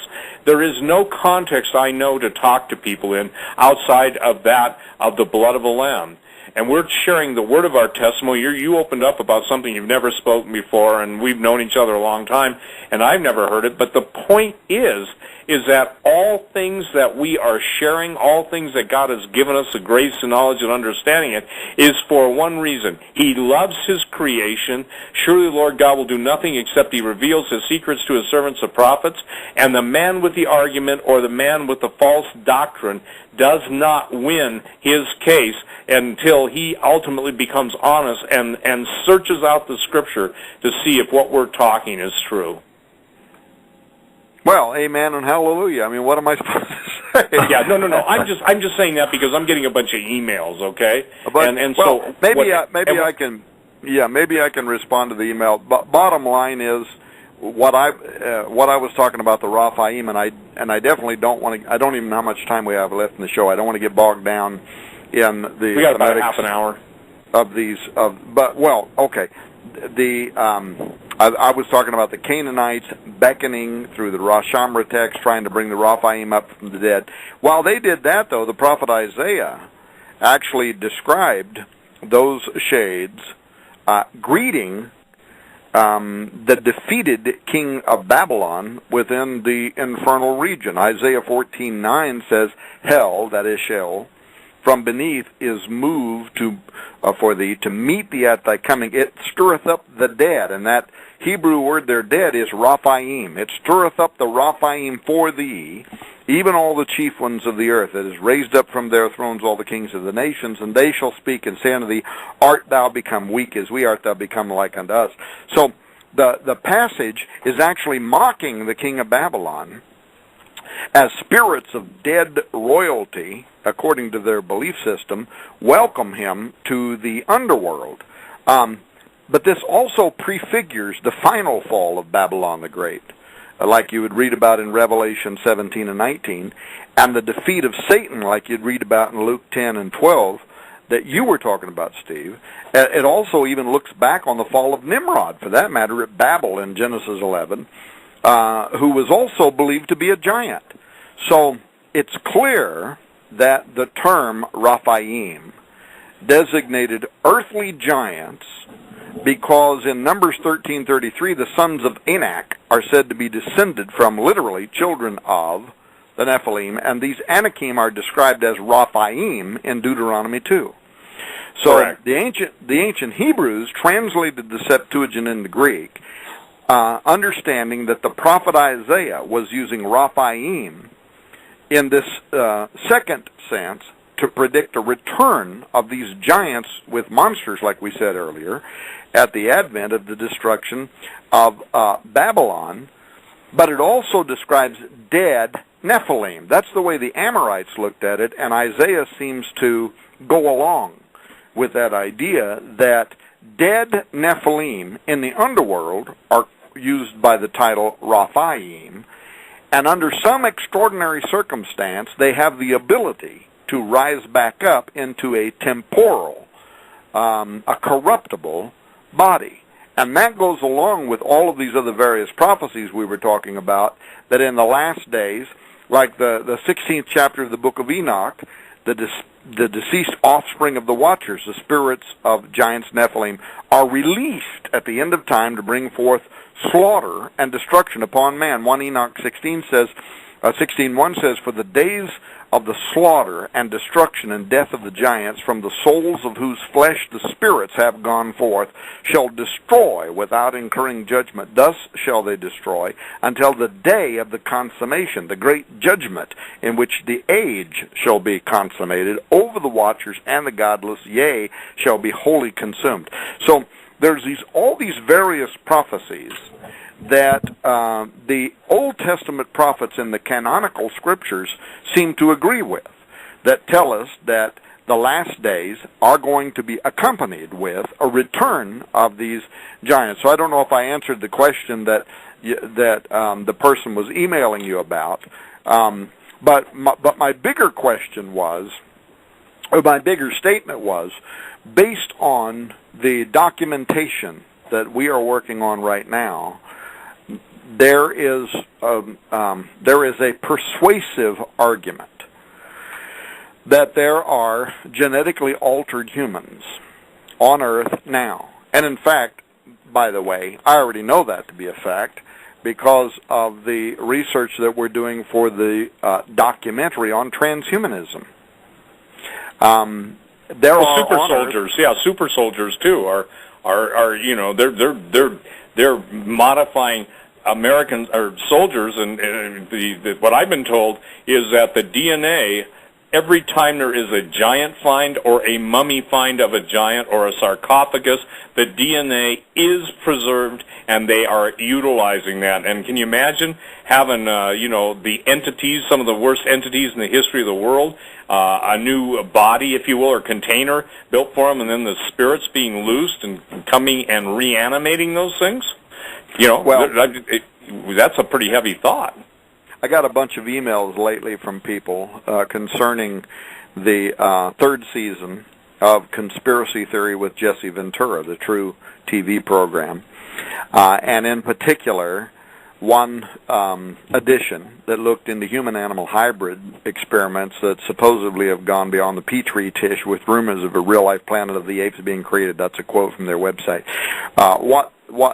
What the people that are emailing me don't know is that the producers contacted me late in 2011 with a request for help. They wanted to know whether scientists had secretly crossed the Rubicon with regard to human-animal genetic experiments. And I spent days, numerous hours, as a consultant, providing documentation, expert witnesses, but I turned down repeated requests to be part of Season 3, Episode 4, called Manimal, that you can go to Jesse Ventura's website and read about. The producers actually offered on 3 separate occasions to fly me to set locations in the United States to meet with Jesse Ventura and the film crew. I turned them down for reasons that I will reveal later. But conversely, though I declined their repeated invitation to be on the show, I did set them up with Professor William B. Holbert, the consulting professor for the Department of Neurology and Neurological Sciences at Stanford University Medical Center. He is a member of the U.S. President's Council on Bioethics, and he is going to be featured, together with many other experts, in the upcoming documentary film that we are producing on transhumanism. We're hoping, by the way, Steve, that that's going to be released in 2013. And but among all the various things we gave them DARPA budget line items, suspect locations where human-animal experimentation ethics might have passed the curtain of acceptability, and so on. And kind of lost my train of thought where I was going with that, but the bottom line is, they took it in a direction that I didn't really want to go. I gave them the Yerkes Primate Research Center, and they kind of focused the whole program around that. I didn't want to talk about just the idea that there might have been a human-animal chimp that had been created, and there's evidence to suggest that, in fact, there was. Wow. Yeah, there's a lot of evidence of it. It seems like there's 400 of them trying to destroy our country. Yeah. I wanted to talk, though, more about the bigger picture of transhumanism, and that was just, they started out talking about that, and I was all excited about it, and I agreed to be part of the show, but then when they told me it was only going to be about the fact that the Yerkes, here's the deal. Splice-like creatures, Steve, you and I have talked about this before, in laboratory settings, where scientists have created part human, part animal chimeras, really is no longer science fiction. And when I told them that, they wanted to know different locations where I thought that might be happening, so I gave them the Yerkes National Primate Research Center at Emory University. That's one of 8 national primate research centers. In fact, the movie that was the new movie, that came out last year that was based on the old Planet of the Apes, they based it on the Yerkes. Yeah, they based that on the research that's going on at Yerkes. And actually, there was a report by Dr. Gordon Gallup. They actually interviewed him on the program. I set them up with that. He's a psychologist from the University of Alabama. And he is the one who said that there was a human-chimp hybrid that had been engendered and born at the Yerkes Primate Center. And then after he was studied for a while, he was destroyed. But really, it's true, but it's such a small part of what we're talking about here. I mean, you can read Emory's professors, Rabbi Michael Broidy of Emory. He was in the news not long ago talking about how Jewish law, because he's a rabbi, Jewish law would support animalized humans as long as the technology produces superior people. So, I mean, they know what they're doing. We know what they're doing, and I'm looking at the clock, and it's 10 until the show's over. But the bottom line is there's a significant amount of information here. I guess we'll have to someday do a different show. The first born genetically altered humans are teenagers now in the United States. Go read Dr. Joseph Mercola talking about genetically modified humans. And Mercola is respectable, and he's talking about how these genetically altered kids are now in their early teens, and the problems with the fact that they've been genetically modified, and that they are now going to pass forward at the germline genetic level those alterations. It isn't just the research that was done, and he's talking about, by the way, reproductive medicine that was being done at the St. Barnabas Science Laboratory in New Jersey. These kids are now about 13 years of age, and their mitochondrial functions have all been altered. And he talks about how, this is a real problem. It's like and he actually goes into genetically modified plants and all that. He's right. But that wasn't just, those experiments were repeated in 2008. By the way, they were even repeated this year, 2012. This last year, Oregon Health and Science University, the OHSU, conducted research aimed at producing genetically engineered super babies. People that want to know about that, I can send them the actual OHSU websites, information talking about that. So it's happening all over the world. In fact, recall how this year the Olympics underscored the science. Chinese swimmer Yi Shiwen, remember her? Superhuman-like performance. But that led John Leonard, the director of the World Swimming Coaches Association, to describe this 16-year-old's world-setting feat as suspicious, disturbing, unbelievable. His story is still out there. It's still on the Internet. You can Google it and read it. And he said that the authorities that tested Yi Shiwen for drug abuse should have been checking to see if there was something unusual going on in terms of genetic manipulation. And he wasn't alone. Dr. Ted Friedman, who's the chair of the genetics panel of the World Anti-Doping Agency, said he wouldn't be a bit surprised if genetic enhancements are now being secretly used on humans all around the world. So Aldous Huxley's dystopian Brave New World, it's slipping in under most of the public's radar right now. Human prenatal diagnosis, screening fetal genomes, designer children, those were just the first cracks a decade ago in the dam holding back incremental changes due to the human genetic reservoir this century. And experts are now finally starting to admit it. So that's really the bigger question. But is there a place in which human genetic alteration also has a connection to the alien agenda? That's the big question. The answer is yes. The answer is yes. I mean, and when I say that, it sounds like, well, how can he know that? I couldn't know that unless I've been told that. And if the people who tell stuff like that to me can give me bona fide information that I've gotten from 3 different sources, whether it's the scientific, the intelligence, or the military community, the answer is yes, yes, yes. But then it goes back, Tom, to your original question. Are there, if you will, hybrids, Nephilim hybrids on Earth now? Yes. I mean, the whole, listen, this is what's interesting to me. The whole Human Genome Project was never about human genomes in the first place. They conquered that a long time ago. It was to identify, if you will, the Nephilim or fallen angel genetic markers and add it and infuse it into the human race. I think that's what Jesus' words were so amazing. You know, you can read the words of Jesus on a superficial level, but then when you start to see that the depth of the eternal God, it also follows through. And here's what I'm blown away with. The idea is to destroy the entire human genome. You know that. Basically we're a trash product of random chance, and fallen men are going to make some kind of wonderful transhuman, singular automaton that's going to function independently. But it's kind of interesting. What makes everybody think that their brains are free of garbage? The point is, I think that's what Jesus said. It's so amazing, and it's now at this point. And by the way, this time in history, we're January 13, 2013. Look at that. That's an interesting date. I'm not trying to be, into numbers or anything, but I'm just saying it's interesting.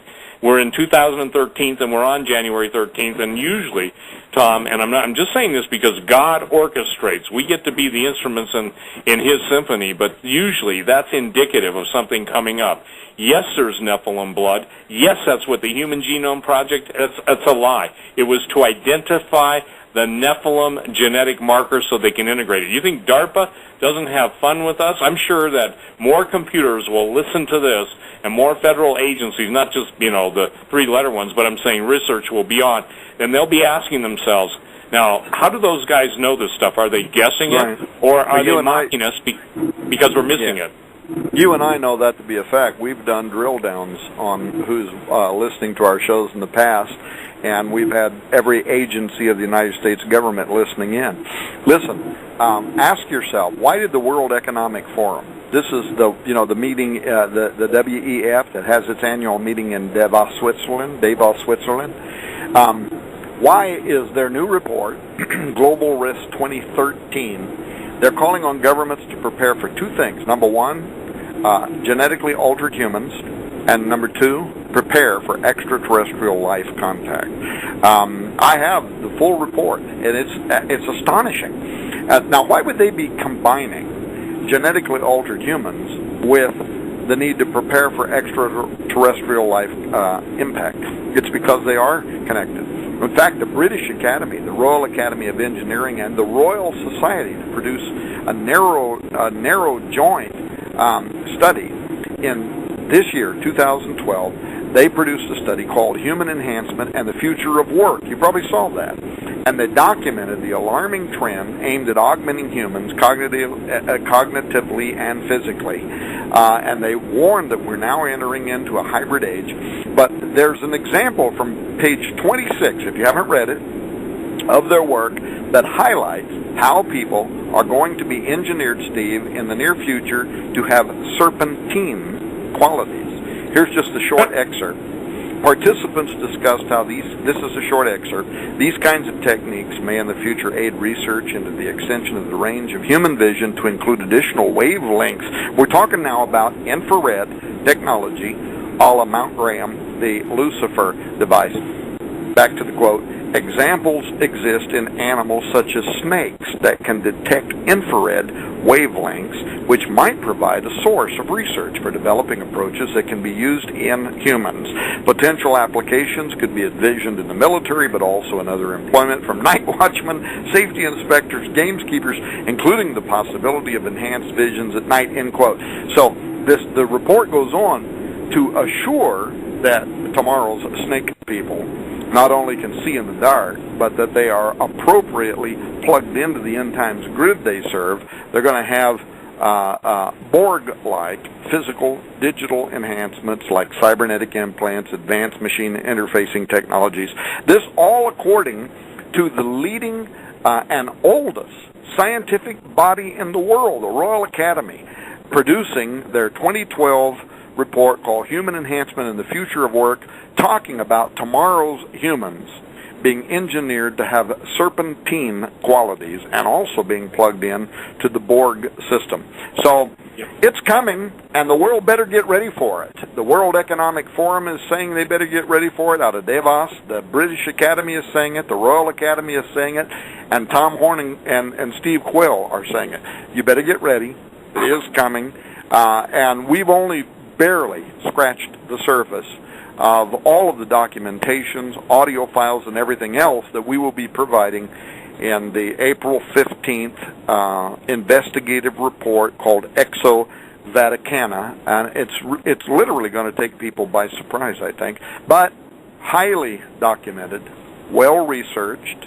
It's not speculative.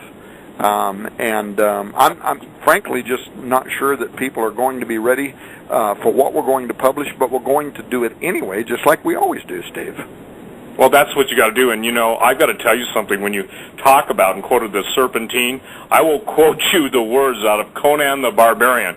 Sounds to me like just another snake cult. And that sounds simplistic, but isn't it amazing that we see the skulls that were found in Mexico, and they were, quote, they were considered serpentine and almost, they actually said it looked like the head of a snake. We're seeing all of the destruction of the human genome by electromagnetic radiation. Mary just sent me an email, Tom. She said, do you think they could be introducing Nephilim DNA into human through vaccines? Well, they can be doing it through chemtrail, or let's just call it genetic trail spraying. I mean, they can do a lot of stuff, but here's what the report you quoted earlier. Genetically modified food is designed to change the human genome. We are what we eat.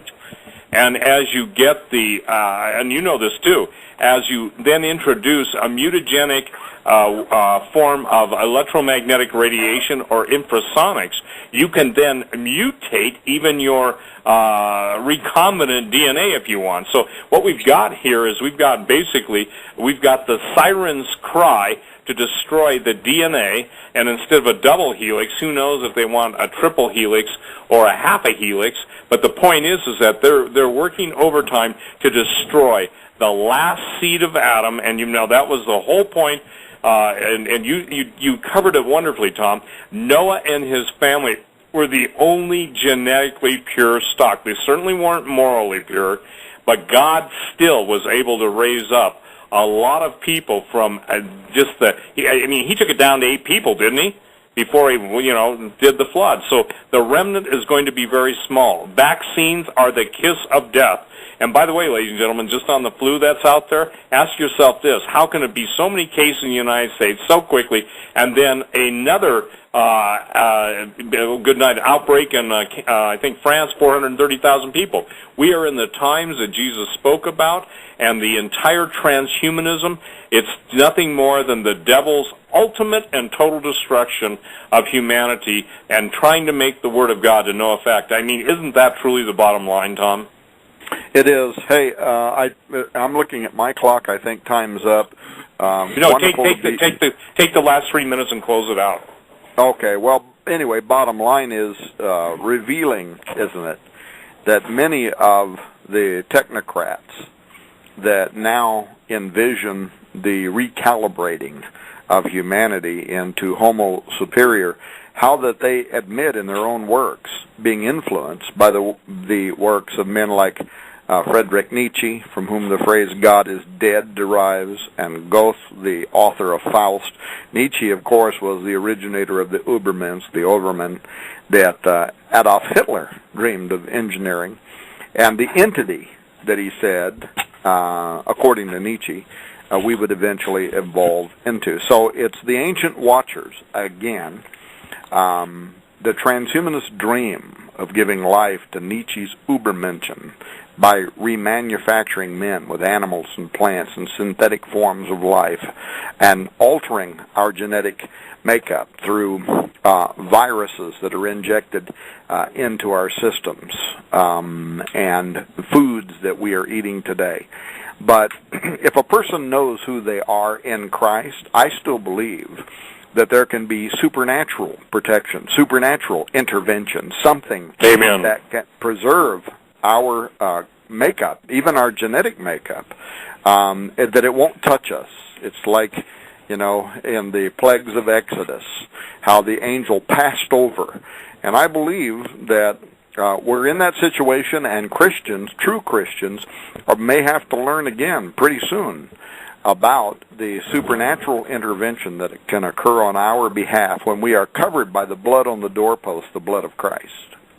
Gentlemen, I want to thank both of you, both Joe and I want to thank both of you for an excellent program. We are up against the end of tonight's program.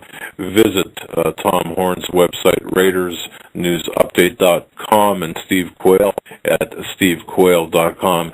Gentlemen, what a fantastic program, folks. If anyone wants Joe and I, we're going to be wrapping towels with ice around our heads tonight.